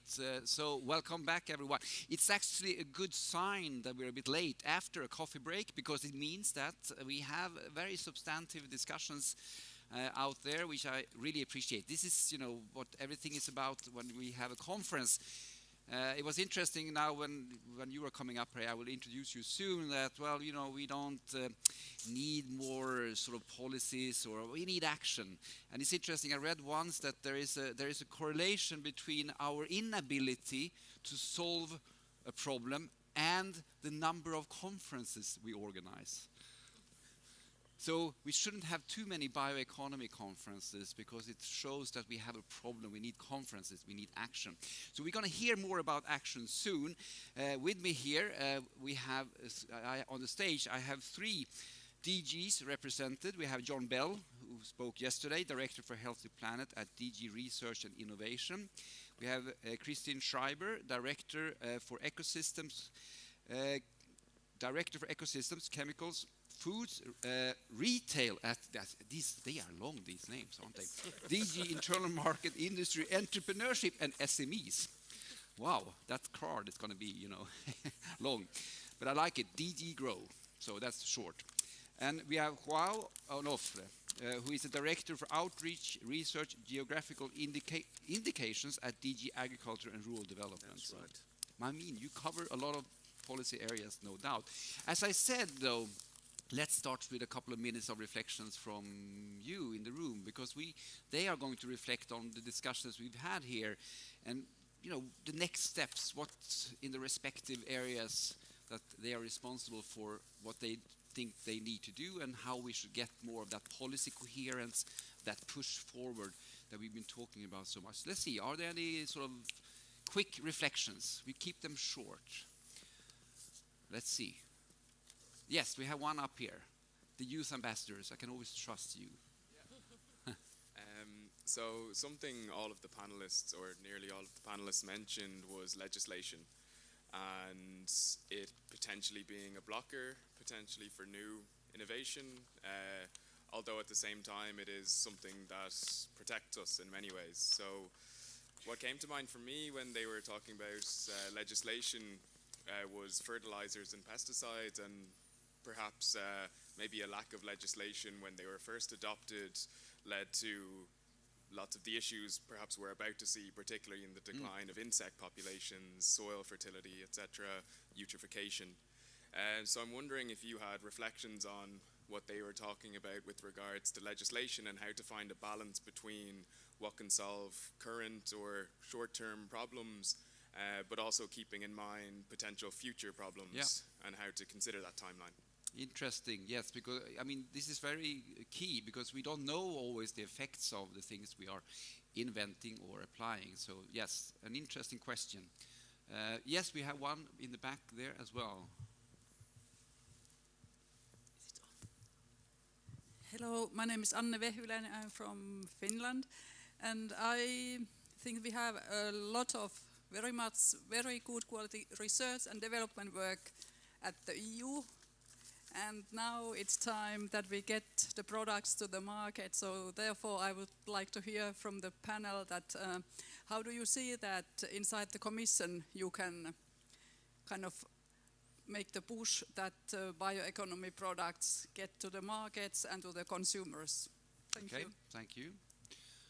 There can be policy, there can be other support. We have one gentleman up here also, please. And there, next one. Okay. Yes, thank you very much, Barno Kovac from the Biobased Initiative.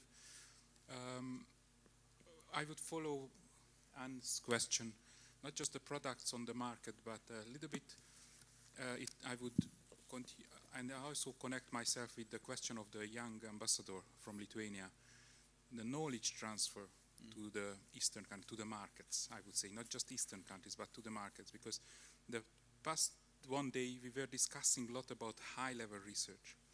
The best companies, the niche companies, who are, well, I would say niche still in some perspective, but how that knowledge entering into the market, not just products, what the Commission can do on this. Okay, thank you very much. Knowledge as well, yes, which is broader than just market. We had one back, yeah. Yes, hello, good morning. My name is Margaret Sass. I work for the Dutch Permanent Representation to the EU in Brussels. And as you are aware, the Council is currently working on Council conclusions on the bioeconomy, and this goes through the Council formation of the agri-fish. And as has been mentioned by numerous speakers, it shouldn't just focus on one sector or one policy domain. I would like to ask the speakers today, how do they reflect on the choice of tabling that in the agri-fish? Thanks. Okay, thank you very much. And we had one more up here. Yes, please. Hello. Yes. Hi, Eva from EIT Food. I have a question. What can do European Commission to enhance the involvement of the industry in creating innovation in a collaborative way, so that it's cheaper to work on the innovation, to invite as well innovators to collaborate and create together innovations, and how to as well engage the industry associations that can be somehow, like accelerators to help to remove some of the bottlenecks, for example, for the whole industries, to make some innovations, for example, cheaper or easier to be deployed then. Excellent. So thank you very much. So these were, again, a bit of a smorgasbord of reflections from the audience, things that are going on in our minds. It's a lot about, which I think really is the question for you, the enabling environment. What can your director do? The policy coherence issue. I mean, this is a complex system that we are working with, both from a policy side, of course, we have to respect that. It's not very easy. But also, of course, also on the industry side, the scientific side, and so on. So reflections, we have about 7 or 8 minutes each here. So either you use that, or we can take a bit of a Q&A here as well. But if I can start with you, Joao. Okay, thank you very much. My role here is to present you the perspective from the point of view of agriculture, which is, has been pointed out yesterday, the first bio industry that was invented. And as on our side, it is important to realize that the Common Agricultural Policy is a long-established policy. It has been established a long time ago with very different objectives that they are linked to providing food security and providing a decent level of living for the farming community and a fair income for consumers. And we realize that today, and in particular after COVID and after the war in Ukraine, that these objectives are as pertinent as they have always been. And what we are doing, and we are not doing, we are not addressing this since the bioeconomy strategy in 2008. We are shifting agricultural support from the production of major commodities, plants, animals, towards what we called before rural development. So basically making sure that support is not addressed to the production of commodity, is addressing the whole livelihood in rural areas. And this is my understanding of what we are trying to do here. And this is being done for a couple of years, but what I think it's important to highlight is that the CAP reform has been adopted in 2021, unlocks all the doors in favor of bioeconomy. Basically, by doing what? By giving member states full authority in how do they address funding between priorities, which means that Sweden and all other member states have, if they want to, in line with the priorities, as my Director General highlighted yesterday, for the first time bioeconomy is one strategic objectives, and all member states highlighted that as their priority. So the door is open, and there is a possibility to make sure that there is plenty of community funding to finance all these investments in all over Europe. And it's important to highlight that it's important that this growth is harmonious within the European Union, and you make full use of these possibilities. That's great. So, I mean, as you say, this is really the enabler. If you look from your DG's perspective, I mean, as you say, you move from agricultural commodities to rural development. It's a broader agenda, which is quite a big shift. Where do you see challenges in other policy areas, if any, to really make that move? Because this is what many talk about. We get a bit different signals from different, which is not so unique for the EU, of course, but you know, from different parts of the policy. Where do you see the biggest challenges today in terms of driving that agenda that you described? Well, I think the biggest challenge today is that following the current political situation, the real political focus is food security. I have been, I highlighted this yesterday, but I think it's very important that yesterday I found on my Twitter feed that somebody was complaining that that she bought a cauliflower for €4. And if this comes up front in Twitter feed, it is a very important political issue that is on the limelight. So basically, I think this is going to focus attention towards the economic problems linked to that, and not exactly what we need in relation to the green transition. Okay. In the short term. In the long term, we hope to find instruments through research to address that. So there's a classical political issue. You need to deal with short-term issues, crisis. We have energy, we have food security, we have all these, while at the same time try to keep the long-term perspective of where it is we want to be. So what we talked about yesterday, the vision there is extremely important. The narrative is very important, I assume. Yeah. Christine, I mean, you really have in your portfolio many of the things that the audience brought up in terms of getting industry on board, for instance, the investments. What are your perspectives? Yeah, I mean, I think, first I would say we got, I think, a lot of very interesting feedback both on the panel and on the questions.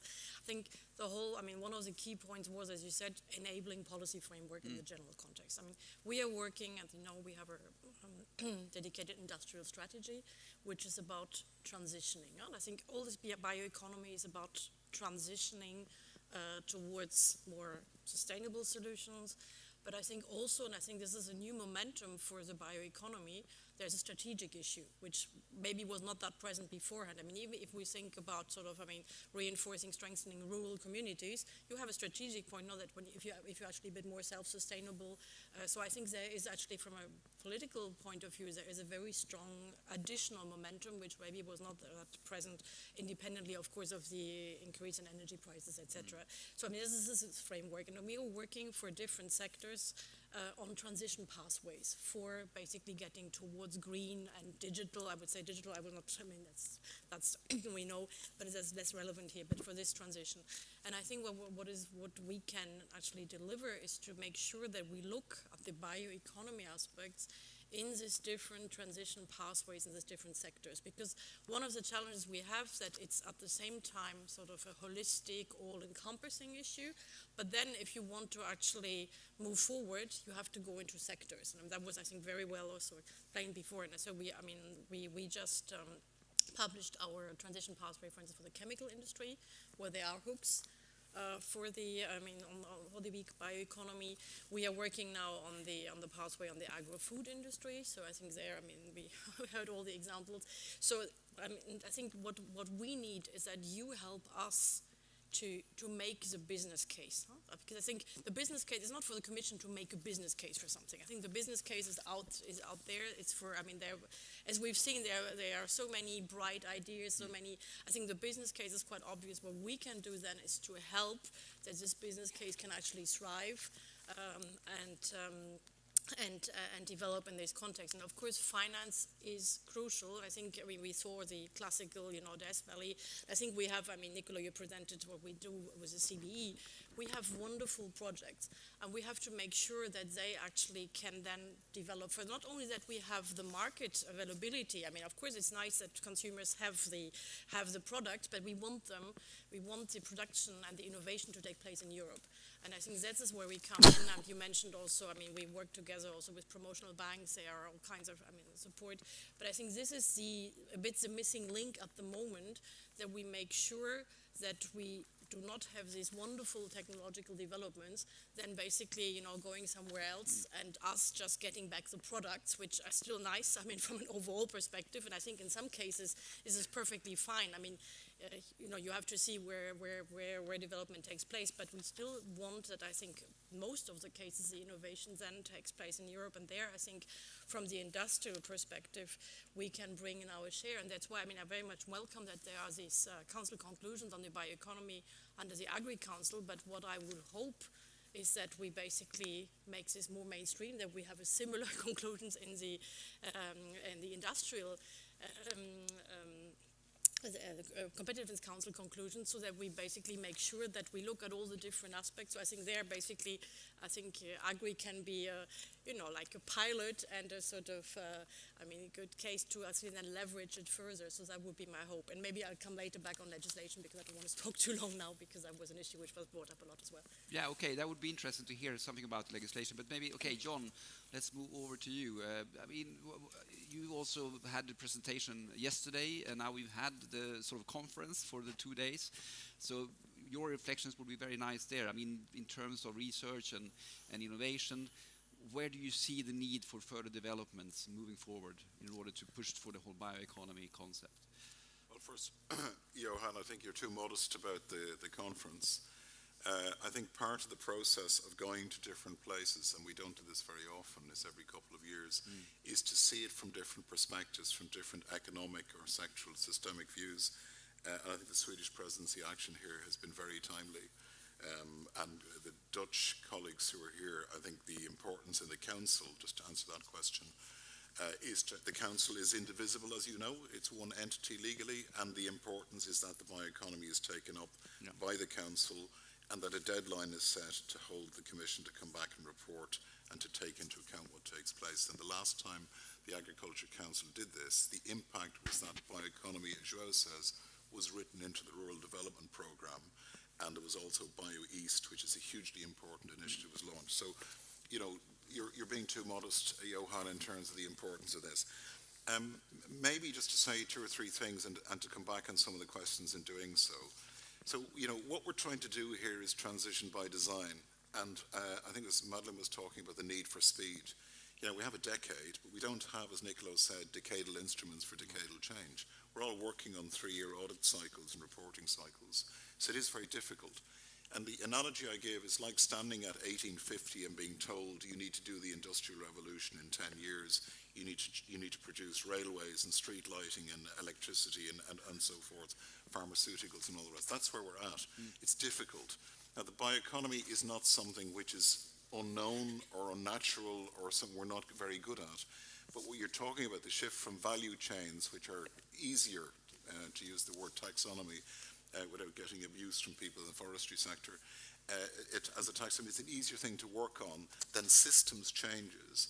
And I think this is the thing that we all need to, I mean, that was a great diagram, I think, earlier on that Johanna had put up in terms of how you work on this. So there's a major change for decision-making as a whole. It's not just for people in Brussels or people in government. I think this is the single most difficult part of transition for the next few years. How do we involve decision-making for people and investors and governments and so forth for long-term systemic changes? And so on regulation, I mean, it's very straightforward. You're supposed to engage. We've created a regulatory impact assessment, public consultations. We have scientific agencies like the European Food Safety Authority, like the Chemicals Authority, and so forth. And I was part of setting them up at a time when people were afraid that food was the most dangerous thing that you can actually put on the table.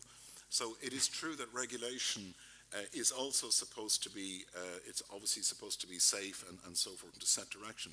But there are processes there, and I think one of the things I always like to say to people, look, you need to let people know what's happening and what you're doing and what you need from regulation, nationally and internationally, in the European Parliament, in the impact assessment consultations that take place. Because a lot of the time, when Chris and I are involved in a discussion internally in the Commission, people simply don't know what we're talking about. They simply don't know that you can do these things. Like what you're doing here day to day in your work, this is like green alchemy to these people.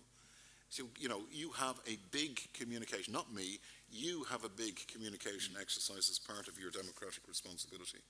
And we will facilitate that. And there's some very good people now who are trying to learn the way. But the European Parliament as well is very important because it tends to be, you know, they're very much at home with regulation, shall we say, there, so it's important they're properly briefed. And there are a couple of linked questions, one about deployment and industry, my colleague from the EIT Food. I think there's no shortage now of, this is why we have meetings like this, is to work out what are the missing pieces in terms of structures. So we have, you know, Horizon Europe and the ERC, we have the EIT, which is working in food, and maybe soon we'll be working in the marine area, whatever, where there's industry and knowledge coming together in a triangle. We have the circular Biobased Europe doing exactly what you're saying, which is to convene industry and to work with the industrial partners for them to structure and to do first of a kind, to de-risk. That's specifically the mandate that we've given, is to de-risk things that the investment sector is too squeamish, particularly in this part of the world post-crash, to do. We now have the EIC, where you have program managers who are dealing, you know, in ARPA-E kind of initiatives to maximize and accelerate the process. So we have no shortage of instruments. We've even had a venture capital instrument here in the circular bio-based economy that we set up a couple of years ago, which is massively oversubscribed. I don't think it's a lack of instruments. I actually don't think it's a lack of money, but somebody said it earlier on that the financial engineering is more difficult than the technological engineering. And that's because there has to be a settled view in terms of policy and the economy and society that this is necessary. And that's the policy mainstreaming that needs to take place. It's part of the same process of letting people know that this is what normal looks like now. So invest in doing that. I don't think there's any shortage of instruments. The knowledge to markets point, I think Barna made, I think Ugnė brilliantly explained this. You know, there are huge inequalities across the European Union and huge potential if we can get everybody moving at a similar level of capability. The one thing that every part of the European Union can do efficiently and in a globally competitive way is bioeconomy, sustainable bioeconomy. So whatever the tools that are needed, again, we need to come back and see, you know, where would you deal with this issue of infrastructure? I mean, is it part of the European research area that we should start looking thematically in the flagships and saying, you know, do we have the right level of curricula? Do we have the right level of skills preparation? Do we have the right look at the infrastructure availability or the mobility of people? You know, what are the practical things that are appropriate European Union level? Because in the end, it's for member states to do what member states have to do. But I think that could be a really big accelerant. And here, for those of you who are online in different parts of Europe, when we talk about resilience and the Ukraine, we need the potential in Central and Eastern Europe and the Western Balkans now that we have in BioEast to be taken up at political level and taken forward, because there could be a big step forward in all of those areas. I'll stop there. Okay, thanks a lot. As you say, a lot of instruments. I mean, we are going to move to the next and the final panel discussion, but very briefly, and I know this is maybe a difficult question, but if we meet 1 year from now, what will be the biggest achievements in that year in terms of pushing the bioeconomy forward, you think, or you hope? Think or hope? How? Very, very difficult to say but from my angle, I would really invite you, the Swedish and all member states, to make full use of the possibilities under the new CAP to boost this sector collectively in the EU. I think that's a great answer, because we do have, as you say, the instruments. It's about applying them really in the way they are intended to be applied. What do you say, Christine? Well, I mean, if you take a year perspective, which is of course not that long, Very I short. think like it was very strong political momentum for the bioeconomy, because I think now, I mean, I think as you also said, John, it's a bit more for the initiated or in particular sectors, Yeah. but we need a very, very strong political momentum. And that comes back, then I would still say one sentence on the legislation, because I mean, legislation obviously needs to be constantly updated to new developments, and I think here we also need the clear input, you know, from the whole community, industry and the community, to basically see what is possible now, what needs to be adjusted. So I was a bit struck when I think with Madeleine, who said, well, I mean, we want legislation on new reporting, etc. I think first whether that's really the best idea, because then you may just create big also bureaucratic aspects. I think the incentive to be there, because basically if waste can be used, I think if you bring people together, it's a no-brainer that there's a way to use it, and then we may actually need some legislative adjustments in terms of enabling, because this was not foreseen beforehand. So I think we need to be really sort of more agile, and your plea also to talk to the European Parliament. I think that's very, very important, because there you have in principle a strong political momentum. And this is, I think, really something what we need. I mean, you know, according to this famous saying, from niche to market. And I mean, we are collecting use cases. We'll also have a workshop in the spring on use cases to see what we can then, where we should move forward. But this really stronger mainstream momentum, I think here you're doing a pioneering job in Sweden, and from the agricultural perspective, which can be leveraged. Excellent. Thank you very much. John, what do you say? Three things. So the electoral cycle at EU level kicks in next year. And who knows? Who any of us know about what happens in electoral systems anymore. What I would like to see is the penny to drop. I mean, there's a lot of things going on, Ukraine and climate and anxiety and, you know, recovery and post-COVID and everything else. I'd like to see the penny drop institutionally and realising the bioeconomy actually is an answer to how we're going to deal with a lot of these interconnected problems in a very practical way, so that we will have a date set by which we need to come back as a rendezvous point in the institutions and have a discussion around a few very clear ideas about how we turn this into deployment and action. And it should be at the life cycle of the next Parliament and Commission. So I'd also like to see, as part of the hearings, for example, if the bioeconomy is important to people, then one of your MEPs will ask one of our commissioners, what are you going to do about this? And then it gets done. Second thing, I'd like to see in Central and Eastern Europe, I'd like to see more ownership of the opportunity. There's a huge opportunity there for Central and Eastern Europe, and particularly with Ukraine coming down the tracks in BioEast and that. I'd like to see political institutional ownership collectively to step up, because I think they started something very important there. I think that's very, very important.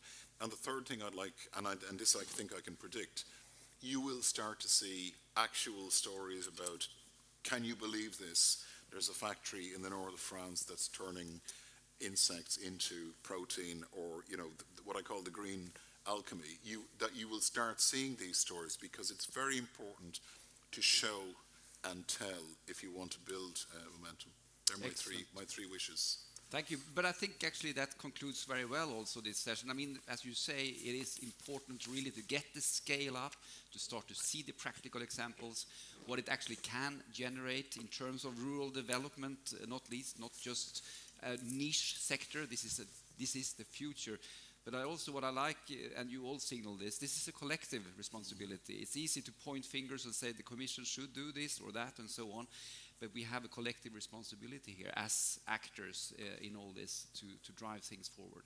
And to deal also with the challenges that will emerge, of course. Not just, this is not just a bright story, there are also challenges ahead, of course. So thanks a lot for really reflecting a short while, but still very, very thoughtful. Thank you very much. Thank you.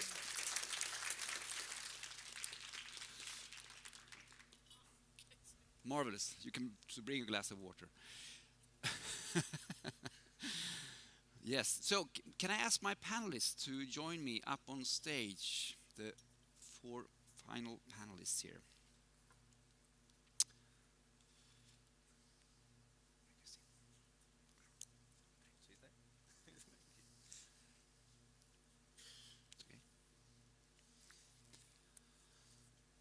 So welcome up on stage. We are approaching the end of the conference, the end of 2 half days that I think have been extremely interesting in terms of broad discussions, a lot of focus on opportunities, but also the challenges, which is of course essential. There are barriers in order to drive things forward. And you represent a lot of different dimensions and perspectives, no doubt. Here we have Dan Eriksson, who is the State Secretary at the Ministry of Rural Affairs and Infrastructure in Sweden. So welcome, Dan. We have Gustav Lind over there, who is the Secretary General for Worldwide Fund for Nature, WWF, here in Sweden. Welcome, Gustav. We have Linda Bell, who is the Director at the Department of Agriculture, Forestry and Land Use at Formas, so she is my important colleague. And we have Ewald Remmersteiner, who is the Deputy Director, Forestry Department at the Food and Agriculture Organization of the United Nations, so also a former colleague at FAO. I appreciate you being here. So we have the dimensions of research, policy, innovation. We have the dimension of the environment, environmental challenges, of course, but also opportunities, the complexities of all that. We have the global dimension of the bioeconomy, because this is a global issue in terms of supply chains, in terms of innovation, research, of course, as well, but in terms also in terms of competition, as we've heard. And we have the political dimensions also with you here, Dan. And if I can start with you, Dan, we have the Swedish EU presidency, and we heard the minister yesterday informing us that you're working on council conclusions on the bioeconomy, which will be, of course, an important step in this. So, looking at this conference, what do you take from the conference that you believe are particularly relevant for these council conclusions? Thank you very much. And first of all, when I entered this room, before I listened just on 2 panels now, I sense focus, concentration, and some energy. And I think that's the most important, the driving forces to feel that we can make difference, because it's absolutely necessary that we have this bioeconomic strategy, absolutely. But when I'm sitting here, I just have to leave my prepared speaking point, and I have 3 reflections. For the first, we talked about the regulations and so on, problem with that. And if we're going back 70 years ago, when this coal and steel union was founded,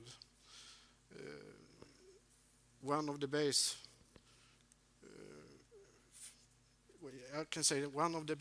question for this foundation was to secure that the people in Europe should have food on the table. It was after the war, and it was the most important thing. And I think in one way, it's necessary to going back to that base, back to the roots. We have the opportunity and the possibility to feed our people. And during these 70 years, there have been a lot of rules, and good rules for the environment and so on, biodiversity, we can call it a lot of things. But in the end, we need the producers in the primary production. If there are too much, and I heard some of you talk about that, you lose these producers. And I think there must be a little thinking now, what's the basic, back to basic. We must have circumstances for these people who are in reality on the farms. The second reflection, I saw this slide from Axfoundation with this rainbow trout. And I've been a little nostalgic now, because 55 years ago, when my father, he had a farm, he had forest, but he started with an artificial sea, and he had their rainbow trouts. And as a little kid, I was in that size at that time. I was going there and sell fish card. But it's an example for real bioeconomic what you can say, company that diverse things to survive in the rural area. And I think it's the same time now. The farmers have to diverse production, different things, but if you can call it bioeconomy, it is not it's not so high science. We have done it before, even if we've done it in another way today. We have these innovations, we have new products and so on, and we use all the knowledge where we got there. But don't forget that the knowledge have been there for generations, how to handle the nature. And they need skills, they need helps from the science and from the research to do it in a better way. But and I think that's important. They must have the possibility to take care of all this knowledge so they can implement it in reality. And the third reflection, I met the young ambassadors, and I was on the minister conference in Berlin. Their FAO also was represented. And the young agriculture organization was there representing, and they had a so good speech, and I just heard you now. But they said, stop talk, go to action. And I think this also was a little message here before. So I think it's important with the bioeconomic strategy, and we work with it in Sweden, you work with it to develop it, but we must do it in practice and help all the people who are there in reality that have to feed us. That's why. Thank Three you. reflections. Thank you very much. And I think in particular, not least the last point, that this has really been a red thread through the whole conference, the fact that we need to really move into action, but also work very closely with all parts of the chain, and not least also the primary producers and the rural development. And your ministry is of course responsible both for rural development, but also for all these different sectors that we talk about here: forestry, agriculture, aquaculture. I mean, all these, they are connected. So looking at the Swedish bioeconomy, your government is quite new. It was formed after the election in September. What are your sort of ambitions in terms of the Swedish bioeconomy moving forward? Yes, I know you heard the committee, the head of committee, Lena Ek, yesterday about this committee who work with this strategy. And we have it I think in the end of this year, perhaps. So know a little how she is thinking about that. But of course we already have strategies for all sectors in difference. But the problem is, when I see it now, you must combine this in a good way, and that's the point with a strategy that can see the different sectors and how we can use each other in a better way. If I compare again with my old father and his farm, there are different sectors, but you can combine it in a way that you can have this circular economy in function, really. So yes, as you said, we have a lot of different sectors, but I think the hardest is to combine it so we can go forward together with this, and that we can use knowledge from each other. Excellent. So again, a bit coming back to innovative business models as well. Also, for instance, at the farm level, and as you say, there are a lot of experience there working on a lot of different business models, not just food production, but also many other things. Of course, we have the whole food chain. Even if I talk much about the primary production, we have the whole food chain with the industry and developing a lot of products, and of course we have the consumers. They are very important.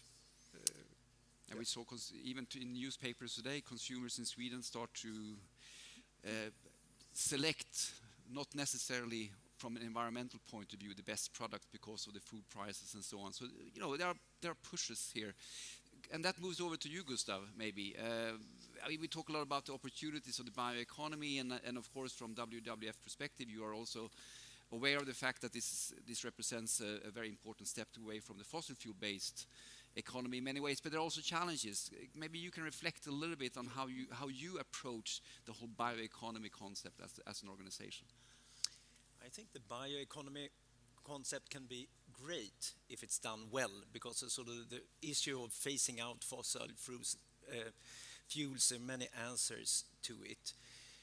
But the problem is sort of the bio in bioeconomy has not been addressed so much. It depends on biodiversity, so there can be no bioeconomy without biodiversity, and I think that has been lacking in the discussions. There is not only a climate crisis today, but there is a biodiversity crisis. If you look at population of wildlife since 1970, when I was born, they have declined 69% globally. And obviously, from our point of view, you say we are species lovers, and of course we love our pandas and tigers and other things. But if you go to World Economic Forum, that is not a group of people who love, well, they perhaps love nature, but not as enthusiastically as we do. They set out on a 10-year, they say that one of the 5 greatest risks for business is biodiversity loss and biodiversity collapse. And I sense from the discussions here that this was only reflected partly. One important thing we need to do to avoid this is obviously efficiency and working against waste. And I love the morning discussions about the algae, fantastic, and Torsåker, where did you go? She's preparing for the visit. She is preparing. I can't come this afternoon, unfortunately, but it was very inspiring. So we have to become more efficient.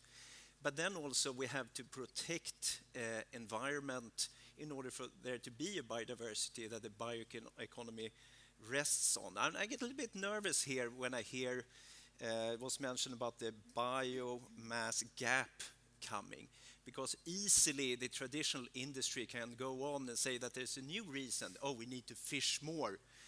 But we know how our oceans are, they are overfished already. Or understand yesterday, you heard about Swedish forestry. If the Swedish Forest Agency, which was not asked, released a report in the fall saying that the sort of the regulation and the market does not protect biodiversity and ecosystems enough in the Swedish forestry.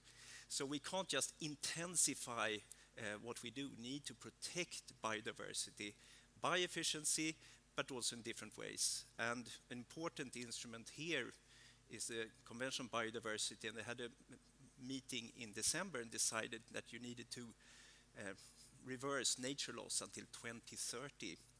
So if we get these aspects into the bioeconomy concept, I think it's a safe and a very stable concept for the future. If we do one part on the loss of the other part, I don't think it's so good.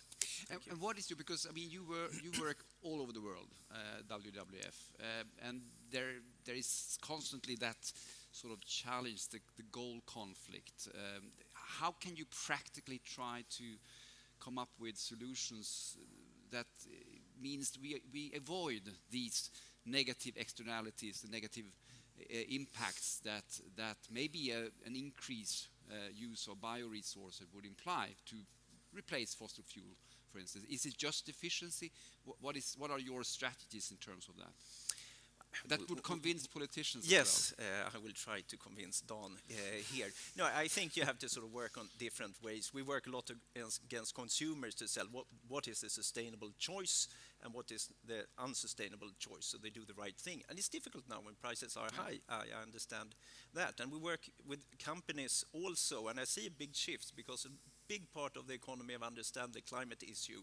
So many companies are doing a great job. And now this biodiversity collapse risk on 10 years risks start to come up, and they struggle with biodiversity because it's more difficult to measure. But we work a lot with big businesses around the world and biodiversity protection and restoration. We work with IKEA and H&M, for example, restoring nature. But then also work with the EU, with the Swedish government, because we need solid and sound regulation to get the balance right. And I'm happy that we have this conference, we have the bioeconomy strategy coming up, because also I have a sense that Sweden sometimes been somewhat skeptical to the EU here, but I think we have a very strong role for the EU and EU Commission to protect biodiversity and get these systems right on an EU level. There is an advantage of decisions being made in Brussels. What do you say, Don? Should Sweden be more proactive in the EU? Are we a bit passive? I don't think Sweden ever should be passive. I think we're fighting for our values and also the whole sector. You talk about environment, biodiversity, but perhaps a little more about the circumstances for the production. And we have to have the balance. That I can agree with.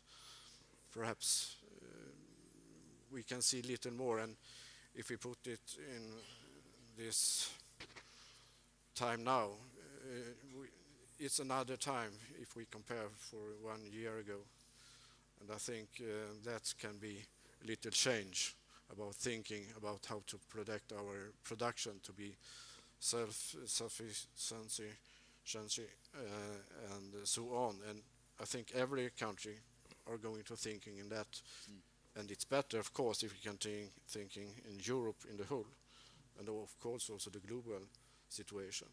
But I think we must, and that can be a little help for the bioeconomy now, because there must be a local production. It must be very clear, and the rules for this production should have some circumstances that it's possible to produce all over the country. And I think perhaps we are in a little shift now after what tragical now have happened in Ukraine with the Russian aggression, but it have a lot of consequences all over the world. We see it, and it must have been consequences also for us. And it's interesting, I mean, when you talk about production all over the country, maybe that is a pushback a little bit to more small scale also. We've been focusing very much on large scale solutions, but we see more and more entrepreneurs, small scale. It's in my thinking, and I see what have happened in Sweden for the last decades. And I think we must be thinking in a little other way now to have farmers all over the country, and there perhaps must be a little shift. That we can see in many other European countries, actually. Evald, the global dimensions, we talked a lot about Europe being a leader in the bioeconomy, but of course we are also connected with the entire world, not least through trade systems when it comes to green resources. The dimension of FAO and the work you do, you are in the forestry department, so that is sort of the sector, but also in a broader term, how do you see the global bioeconomy shaping up or growing, and what are the challenges and opportunities from FAO's perspective?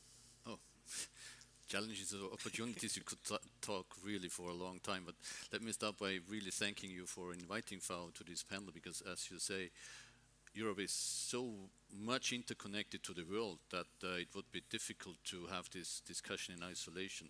And I think if it really has to, if you really want to have the impact that we need at the global scale, then yes, we would really need Europe to go ahead and lead in many ways and find solutions and explore. In terms of where bioeconomy stands in the world, I think we have a similar discussion, a similar situation as here in Europe. I don't know who mentioned it yesterday. It was a quote, maybe it was John Bell who quoted Joachim von Braun, bioeconomy being a consensus in a troubled world. Yes, in some ways, it's as you said, it's an area of hope that we have, I think, for a fossil fuel-free economy, society that reconnects to nature in ways that heal the planet, if you want to have a sort of a dream world a little bit. But then the troubled world, of course, rises. We have 10 to 15% more people in poverty with all the crises that we have. We have climate change really adding to this. So this island of hope is really one of these things where we need a lot of attention to grow. And in some ways, what I see here in Europe happening is you seem to get sort of these ideas gelling, you start to land. I hear a lot of how do we make this happen in reality? How do we move forward?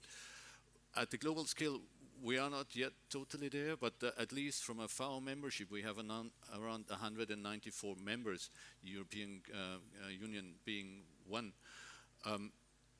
They have agreed that FAO has this as a priority, bioeconomy. That's 194 members saying bioeconomy is for the globe a strategic priority. FAO should work on this, so we have it.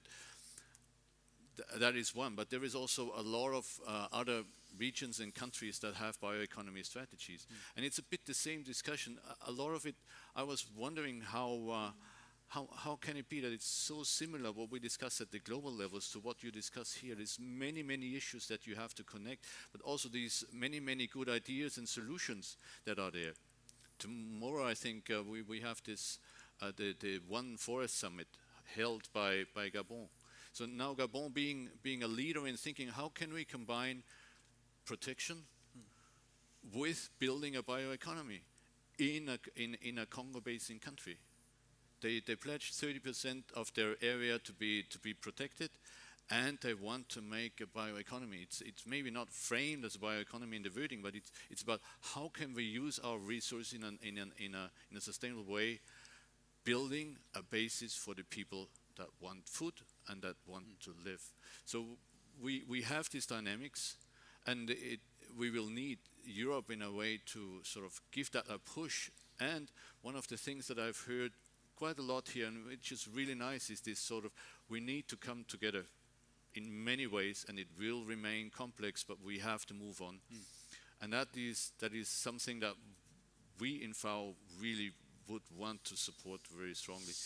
I've been working in agriculture for quite some time, when making a detour, because a lot of forestry, you say, well, agriculture is the culprit, deforestation, still a major issue. We lose around 10 million hectares per year, deforestation. We gain around 5 million hectares per year. So there is a certain gap that we have. And then if you come in with bioeconomies and biomass needs, etc., you have to be very careful how you do that. And from a FAO point of view, we do think that it's possible to combine the protection, to really invest into restoration, and to enhance the sustainable use, but in an intelligent way. And what I've heard the last 2 days was really inspiring in terms of how can you do that in an intelligent way.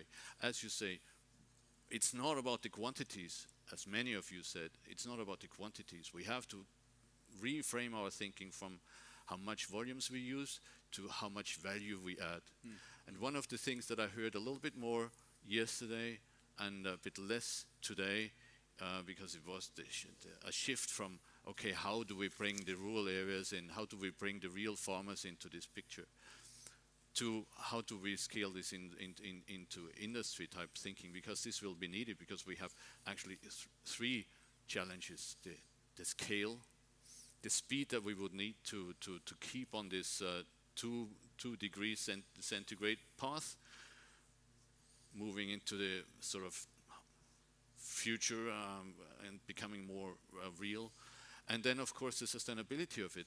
And the sustainability of it will not be done if we don't have these aspects of, are the farmers with us? Are the small-scale producers with us? Especially on a global scale, FAO deals a lot with food security and nutrition, but it also deals a lot with, okay, how do people live from that? We have 9 billion people on the planet fairly soon. We have 608 million farms on the planet, and 90% of those are small farmers.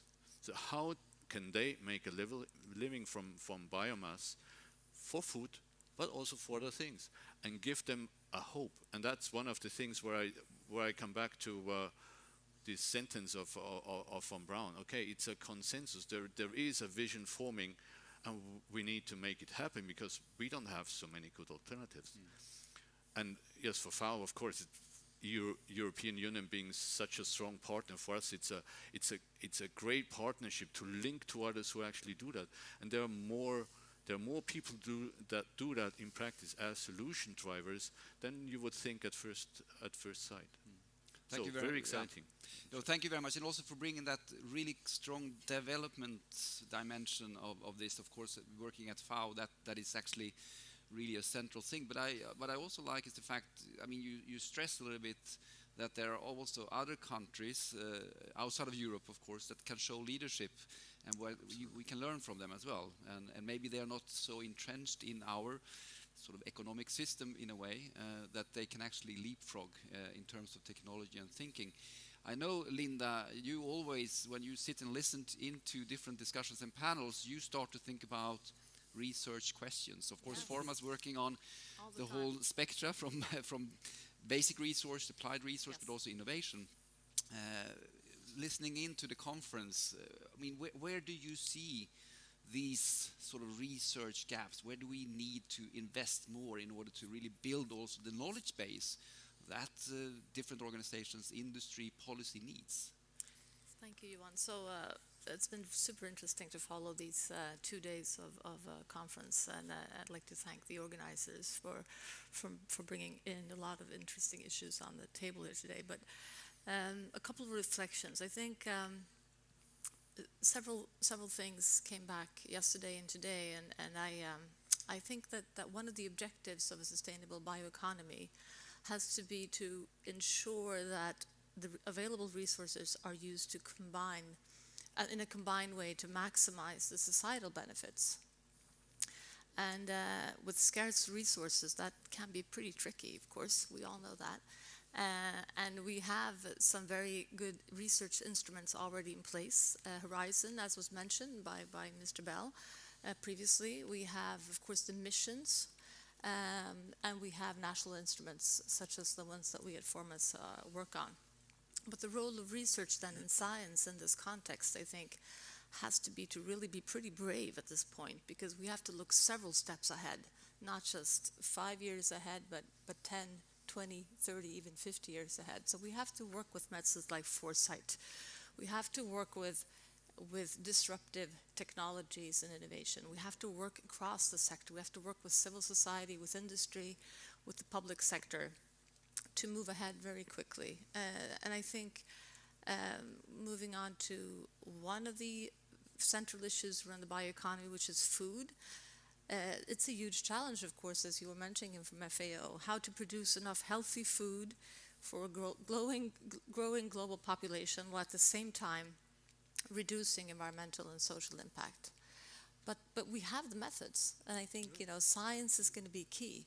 And we're also very happy for us to know that not only at the EU level is there a lot of progress on the policy side, but also at the national level, with Don and his colleagues now promoting a renewed national strategy for food, where I think that you're focusing on, as you were saying before, producing more, but in a very smart way, so that we can sort of use all these excellent innovations that were mentioned before, that we can make use of all the entrepreneurship in the food industry to move forward in the same way as we have in other sectors in Sweden in our industrial past. So I think we do have the availability to leapfrog, as you were saying, also in the food sector. And one of the things, I mean, I know you work a lot with, is actually trying to connect science with policy, science with private sector actors, science with industry, as one way of speeding up actions, but also working together with civil society inside also these processes. Where do you see the challenges there to really be successful, and what can we do in a different way to speed up things? Yes, I think this was also mentioned yesterday, I think, by John Bell, was we need to produce solutions that work for real people in real places. And I think sometimes, in a government agency, we do have the tendency to sort of work at a higher level, to think of strategies that look really good on paper. But we need to work, I think, closer to the people on the ground floor, including organizations like yours, Gustav, including farmers, including entrepreneurs at that level, or when it comes to the forestry sector that I also work with, together with owners of forests, so we understand what are their issues, what are their challenges, and their drivers, because we see also some very positive things around both forestry and agricultural, I think, issues, is that also we're seeing there's a lot of drive for the young generation to actually be part of the solution. Because a lot of farmers, we know there's a generational challenge, of course, with farming, but a lot of the young farmers see themselves as working really in the service of climate. I think that's really good. That's a really good development that we're seeing. It's the mind shift change. How many Yes. how many farmers do we have in here? 1, 2, great. So we have how many forest owners? 1, 2, 3, a couple. Yes, that's good. But no, we need the bioeconomy actors in the room, as you said. So I would like to see if there are questions or comments or things coming up from the audience as well. So you can raise your hand. While you think, I can continue to ask questions. I have a lot of questions to ask, so don't worry about, or don't think that we will end early or anything. That's not the case. Gustav, maybe going back to you a little bit. I mean, in order to really make sure that those sustainability aspects that you're talking about really come into the whole sort of dynamics of the bioeconomy, what kind of policy shifts are you talking about at the European level? I mean, if you have a WWF office in Brussels, I know that. So what are the sort of shifts in thinking that you believe are needed in terms of EU policies? I think it's important when you set policy to sort of think at the costs for biodiversity and ecosystem services, and this is important for things to be sustainable. And EU here has an important work going on, and the Swedish presidency is doing hopefully a good job on the EU restoration law being negotiated now. In the Kunming-Montreal plan on biodiversity decided in December, they say this halt and reverse nature loss and protect 30% of areas, and that is taken into the EU with this restoration law. So these different regulations within the EU, they sort of picks up certain trends, and then if you can merge them into sort of the bioeconomy thinking, and perhaps the question, I love the answer about which part of the council to take the decisions, but it makes a difference with agriculture or environment ministers, honestly. So I hope you can sort of get the different perspectives together to have the broad approach, because if we go too narrow, we will win something and lose something else. There will be a bioeconomy without the bio, and that is only economy. It was like, you remember during COVID when people said building back better and greener, and what happened? It was building back, perhaps better, not often very greener. Evald, what is your perspective in terms of policies, for instance? I mean, it might be a tricky question, I don't know, but in terms of policies, can Europe learn from other countries, other regions where they are more progressive? You gave one example of a country, of course, running the forest conference, but do you have other examples of that, if you're looking globally? Well, I believe there are quite many examples. It's a little bit like Europe at the next scale, if you want. If you look into any country in Europe, you will see a very great diversity in terms of context and what they do well, where you can learn, and what they don't do so well, where you think you're better. And you multiply this by another 10, and then you roughly have what the globe is about. So yes, you could go from country to country and say, well, this is actually something that they did very, very well. We have quite many good examples of, for instance, combining food security and increasing food production, or nutrition quality, which is a second dimension, and at the same time not deforest their countries. To the opposite, reforest in a more or less large way. A range of the Asian countries, including China, Vietnam, Korea, partly Japan, they now have bioresources from a forest where you would maybe say, okay, you have to adjust the biodiversity part because it was a bit too monoculture, it was a little bit too much on getting the quantity right, not so much on the quality of this. But then you go to other countries where you say, okay, the quality they have had quite a bit of emphasis on quality. You go to India, for instance, to continue the travel west, so to say. You have provinces, states in India that really are big as government on zero budget natural farming. Agroecological systems, really big, biofertilizers at a fairly large scale in terms of companies. And yes, you move on. There are the first sustainable wood-based buildings in East Africa, where you say, okay, how do you do that from small-scale producers, or charcoal for sort of biochar, or just improving biofuels. In Africa, so there is a lot where you say, okay, these are good examples, and I haven't reached Latin America yet, but you could continue. Beef, or in Africa also cocoa shaded agroforestry systems. So yes, a lot of interesting things happening. We tend to think from a European perspective. That's at least my impression, being at least in some ways from Europe. That you think all the bad things are somewhere far there in the world, and you see the people hungry and all of this. Yes, very dramatic, needs to be fixed. There is a lot of work that happens there, but there is also a lot of people working on solutions, more dynamic than you think.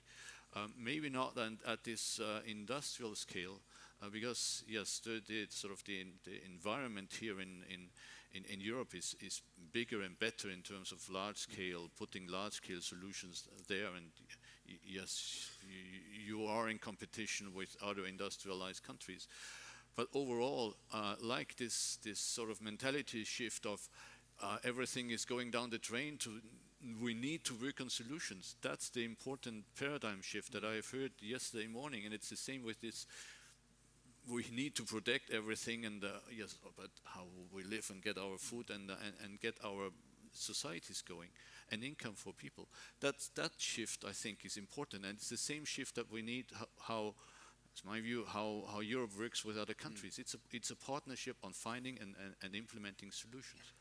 And there's a high complexity. And very briefly, I mean, if you look at, because you have that interesting global outreach, and what are the key factors when you have success stories? What are the key? Is it because are they market driven? Is it policy driven? Is it political driven? Is it bottom up? Do you have any?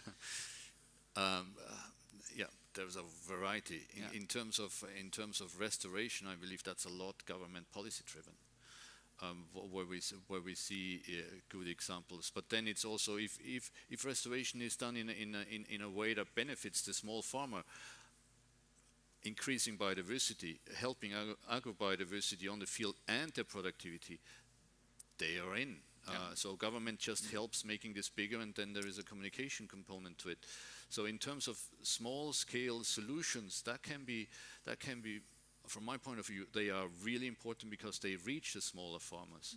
Big solutions, yes, you see the scale, and the scale is one thing, but what we need is the quality of the solutions in small scale. And that is often bottom up. And we do think, like Linda, you have said, working with the people and empowering them, especially also the young, and then I heard digitalization, etc. There is a lot of things that you can do. Restore, create a value chain, bring it to market, fairly local. And it works, and there's a lot of examples. So we don't need the big policies coming from the top, but we also need the big policies coming from the top. Okay. Yeah, so the big policies providing and enabling, but still don't forget the small scale bottom up as well. We tend to focus too much, I guess, on the scale up. Everything should be big scale. But as you say, there are, But you need what I think you said also, the sort of this energy of the young to want to be part of the solution. And there is an energy to do something, so enable innovation and sort of get out of the way quite often in terms of, sorry to say, legislation sometimes. I wasn't the only one to bring this up, but we do have that quite a lot also in developing countries. Sustainable wood, one building with wood. I mean, how long has this been to sort of make Europe make steps towards having wooden construction? It's a fantastic material. So yes, now in the south we are linking up with that because there are countries that want to do that. What is important is that this material comes from sustainable sources. I have soon a question, but just before, Gustav, one thing I would like to, and if you can just say very shortly, because we are painting a picture of opportunities, of course. We are talking about the challenges. I mean, if you make an assessment, I mean, you talked about the risk, Eva, of a bit of polarization still. I mean, if you sort of paint briefly the picture, are there more conflicts today compared to 4 or 5 years ago, or is it actually working increasingly smoothly in terms of the transition and the discussion about the bioeconomy?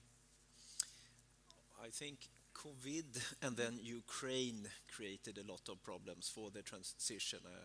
The EU Commission, with the sort of the very strong mandate for a green transition, they sort of see some of the work sort of being halted with the high food prices and so on. And this affects the entire world, because if you see Ukraine being the breadbasket or part of it, of the world, and this makes it more difficult now. But at the same time, I believe very much in the opportunities, and I see that it's an interesting part working of a global organization. There's so much things going on around the world, but if you look at the trends, sort of the temperature is still increasing and the biodiversity loss, it's sort of, in Europe we see less of it now because it's been kind of destructive the last 100 years, and other parts in South America is very rapid decline, especially in sweet water of species. So it's different in different places, but we need to sort of find the sort of the 1.5 degree target and sort of stop change somewhere. And a lot of things are going on. But as you say, it's very much connected to, of course, to the global policy and politics that is going on. We have to adapt to that in many ways. And if you see, if I continue with World Economic Forum, their risks in 2 years are different for the one in 10 years. Very so interesting. 2 years you see sort of war, conflict, and so on. In 10 years, it's climate, natural disaster, and then biodiversity collapse. So short, the more you can sort of invest in the long-term view, in the short perspective, the better you come out, because otherwise you will just have huge costs in the future with extreme weather from climate change or biodiversity collapse, which we already see in some parts of the world. And some of these crises can lead also to conflict, so you get a negative spiral. Yes, please. Much. My name is Yagut Allahverdiyeva-Rinne, and I'm a member of the Swedish Parliament, and I was a member of the European Parliament before, and therefore I followed the discussion from that institution. And thank you to the panel. Really interesting thoughts have been presented. And when one listens to you, it is there is a consensus in this dialogue. You see bioeconomy as a solution, and all recognize the challenges, but also the opportunities that we live in, and strive to get a greener future, a more climate-friendly one. But then living in this time, and maybe that's because one is getting old, but before it felt like, I mean, in the 90s, beginning of this century also, you could always feel where is the political landscape, where are we going? It was quite clear where we had the conflict, where we had the consensus. But now, living also with the crisis that Gustav was mentioning, it is more chaotic.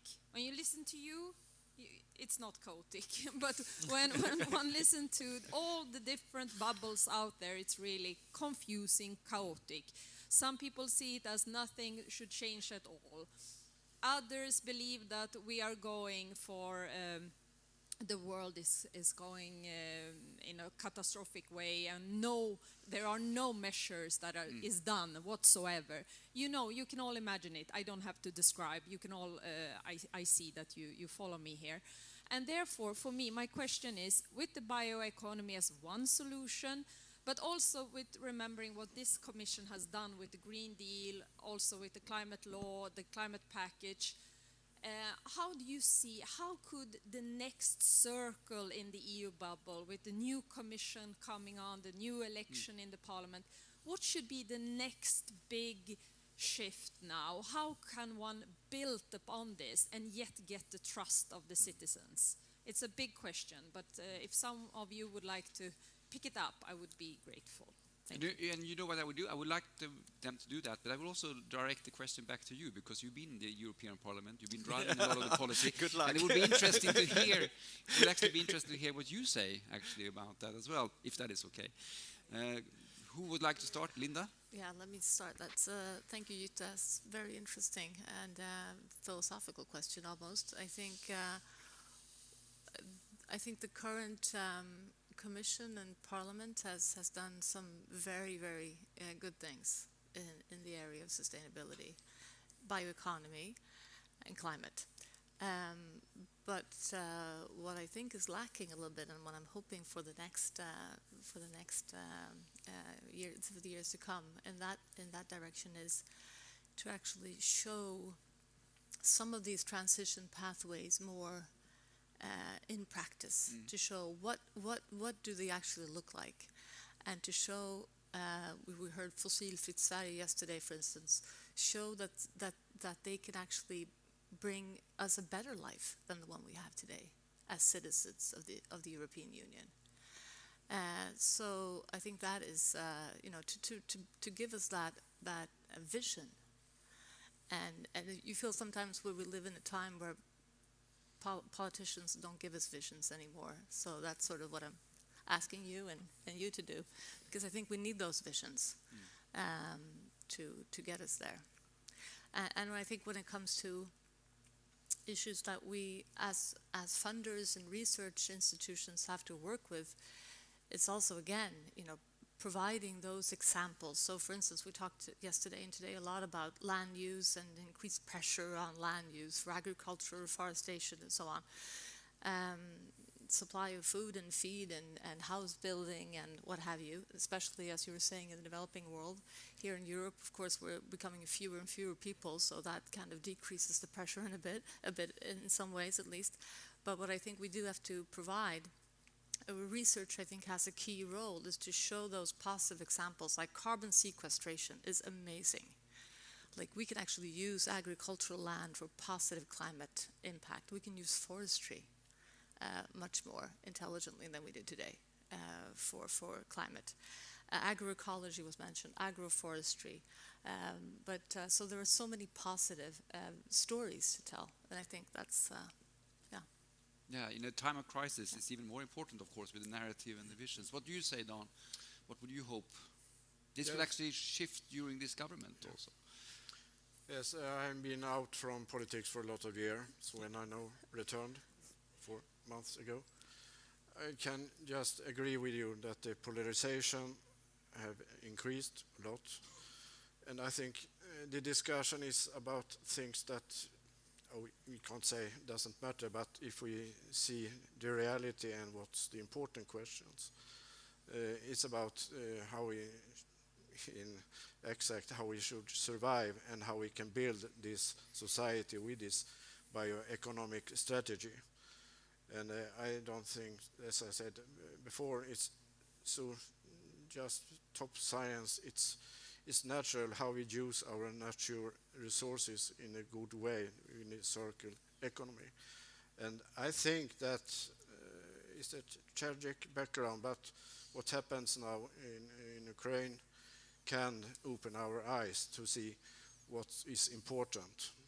And there perhaps a little window that we can, in the best of words, we can put down this polarization a little and concentrate what we have to focus on. I hope so. And when I meet some young farmers in Sweden, they see them, as someone said here, as a climate worker. There is a shift. And if we can have more disciplines to see themselves as a part of this shift to this bioeconomy, and they are a bit of the solution for the climate change, then we can shift this a little. I think it's possible. And you must have hope also in these days. And I have hope. I've seen a lot, but I have hope. And also, in the last, FAO is one of the most important organizations. They have the long-term view and the work year after year, and especially as you say, the examples from the country that are not so developed as we, if we know our level developed, we can discuss, but they work in a way that really function. I was in FAO in Rome for 30 years ago, and this afternoon we have a meeting with FAO. Yeah. And the last, with this as an example, the method to work with this strategy. We have in Sweden, we have a special Swedish FAO committee. I'm chair for that. But there we have the NGOs, the authorities, some from the companies. So we work together and put in from Sweden our views, what FAO can work with. And that's the same as you mentioned, this food strategy we now work with. We take it from the ground. We listen now on the farmers and all the actors in the whole food chain. What is the obstacle? What can we do to make it a little easier to work with food in every part of the chain? And after that, we tried to build this strategy from the ground. And one reason is, if the people are in the process from the beginning, they also can take the responsibility when we have to implement it, even if there are compromises in the end, of course. But if we can involve all from the beginning in the work with the strategy, I think it's a good ground to have it implemented in reality. Thank you very much. I mean, consensus takes time, but it's actually the ownership that comes with it can actually make implementation much easier. Yeah, Ewald, I mean, if we take the question a little bit, then, as you say, the EU is an important actor also in FAO. So, what would you hope for? Is, looking ahead, a new commission coming in, new political leadership. What would you hope for from an FAO perspective that the role EU could play? Well, in many ways, I believe we would hope that the EU continues to work with FAO in the partnership that we have, because we have actually a very long-standing partnership. I think EU joined in 1991, so we have also here a longer-term perspective already, and we have an ongoing dialogue for a number of years now, a strategic dialogue where we focus on 4 priorities that cover everything from resilience and food crisis to sustainable management to climate change and natural resources to food safety and security, things that FAO stands for and works with the other governments. So we have a very good collaboration with the EU, and so that's maybe not so much connected to a certain cycle. No. It is just, as said, yes, moving the things forward in partnership, and the EU is working with many countries at the national levels, in forestry, for instance, through the forest partnerships. Again, also here, a longer-term commitment between the EU delegations in these countries with the counterpart governments. And so there is a lot of areas to link up, and there is a lot of decentralization that is now also happening in terms of making these decisions. And so in many ways, I don't think we have so many different views on how things could be moved, and from what I've heard in the last 2 days. Make it happen at scale, faster, with these checks and balances to make sure climate, biodiversity, and people are adequately there. But I think basically things are moving in the right direction. Maybe not at the speed or at the scale that we often want. Thank you, Gustavo. What would you say? I mean, from your perspective, maybe you have very high expectations as we move forward. What would be the critical areas there for them to take on board? I think the EU has the basic infrastructure for sort of climate, being climate friendly and climate neutral, and also biodiversity. The question is sort of implementation and getting different parts there. I think that will be very important. I just wanted shortly to pick up on what Dan said. I agree very much that the model of sort of in Sweden we had, or perhaps in Europe, that sort of you should talk to with each other with large groups is getting more and more difficult. And I think this is a risk also for the change we need, because it has to include everyone and be inclusive. And there have been articles about being a climate researcher today is very difficult, because then you are attacked in different ways. Not to talk the forest discussion, which is also very hard, and the wolf discussion. We are all involved in all this discussion from WWF point of view. But if people start talking to each other and start attacking each other's personalities, you can never have arguments sort of being developed into something better. So we sort of work our way down instead of working our way forward now. I will not make a deep analysis if it's Twitter's problem or politics or whatever, but it's something not working very well in Sweden right now, which sort of stops the shift we need. Sorry for being Swedish here in a European conference. Perhaps it's the same problem outside Sweden too. Linda, you? Yes, just a quick addition. So if I can add to my wish list for the upcoming Parliament and Commission and so on, of course it would be a really, really good research and innovation budget, because we've seen some amazing progress, I think, in the in this period with Horizon, also developing thematically, I think, in a very interesting and very disruptive way. So more research innovation is needed, not only at the European level, but of course also at the national level. It's not the solution for everything, but I also think, Gustav, on your comment here, I do think we also need more research actually on social sciences, humanities, on behavior and choice, on consumer perspectives, on those issues. Perhaps that could also help sort of support a more constructive dialogue in the future. We are running out of time, but I still would like to come back to Jutta, because it's interesting to have someone who's been in the Parliament for such a long time. I would not ask if I were sitting here with the answers, Well, no, but I got inspired by the panel. But I think it's important that the next 5 years that we have a new deal in a way. I don't think it can be something small or different. It needs to be in a concept like the European Green Deal, and maybe the sustainable deal or something that will also imply that we need also more equality if we shall manage. I think that's important. And then we have so much to build on when it comes to the implementation, because when we talk now, it's target, but people need to see, as you mentioned, the result. And then transport, on the housing sector, there is just a start now. So we need a new phase with these sectors to get deeper into the legislation, I believe. But there is also, of course, the financial situation where we need the shift, not at least when it comes to Ukraine. And we need also to be independent of Russia. So there are many things to do for the new Commission, but you said it better than me, but thank you so much. Thank you so much. And thank you very much to the panel. We're going to have some concluding words here, but we'd like to thank all 4 of you for participating in the discussion with a warm applause. So I ask the panelists to step down, and I hand over to the State Secretary to conclude the conference.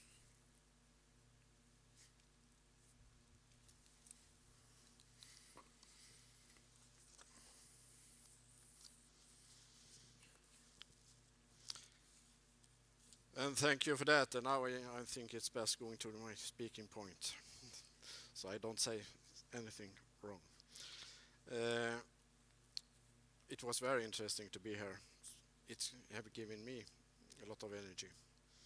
See a lot of people working in the direction. So can we have some different opinions in that and that and that, but the direction is very clear, I can see. So I take that with me for my further work. And on behalf of the Swedish EU presidency, I thank you all who have come to Sweden to together take the next step toward a bio-based society. I also thank those of you following the conference online. The bioeconomy is indeed cross-sectorial, and we all need to contribute to its development. A sustainable bioeconomy offers many opportunities and has a great potential to tackle several of today's challenges. And during the past days, there have been a look into what the bio-based life can look like. And we also could see that many of the solutions are actually already here today. To me, the bio-based life is a positive one. And I thank you all once again. Let us take the inspiration the new knowledge and insights from the past days with us in our work and efforts to develop a sustainable bio-based society. So thank you very much, and you are going to Torsåker. I hope you have a good time there. There are also new science that you can see on place. So thank you so very much.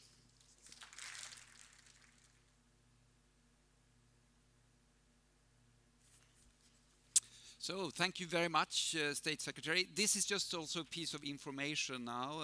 You thought you were going to get rid of me, but you didn't, because I got an additional piece of paper. I will also follow instructions. Sometimes I do that. There is this bus to Torsåker, departs from entrance 4. How many will go? Congratulations. You're going to love it. Really nice food there also. It moves a little bit, but it's okay. So entrance 4 at 2 p.m., 1400 hours, 2 p.m. On the way back, it will make a quick stop, she added, quick stop, at Expo and continue directly to Arlanda. So you can bring your luggage on the bus if going to Arlanda. So they should bring, from the start. So bring your luggage from the start on the bus, because we'll only make a very quick stop and drop people off here who will stay here. So those leaving directly to Arlanda after, bring your luggage. Is there a free lunch? Wow, there is no such thing as a free lunch. But you deserve it, because you've been with us here for 2 days. It's going to be in the same place as yesterday, I'm sure. Yes, so that's wonderful. Thank you, everyone. It's been really wonderful to have you all here, and we will meet again.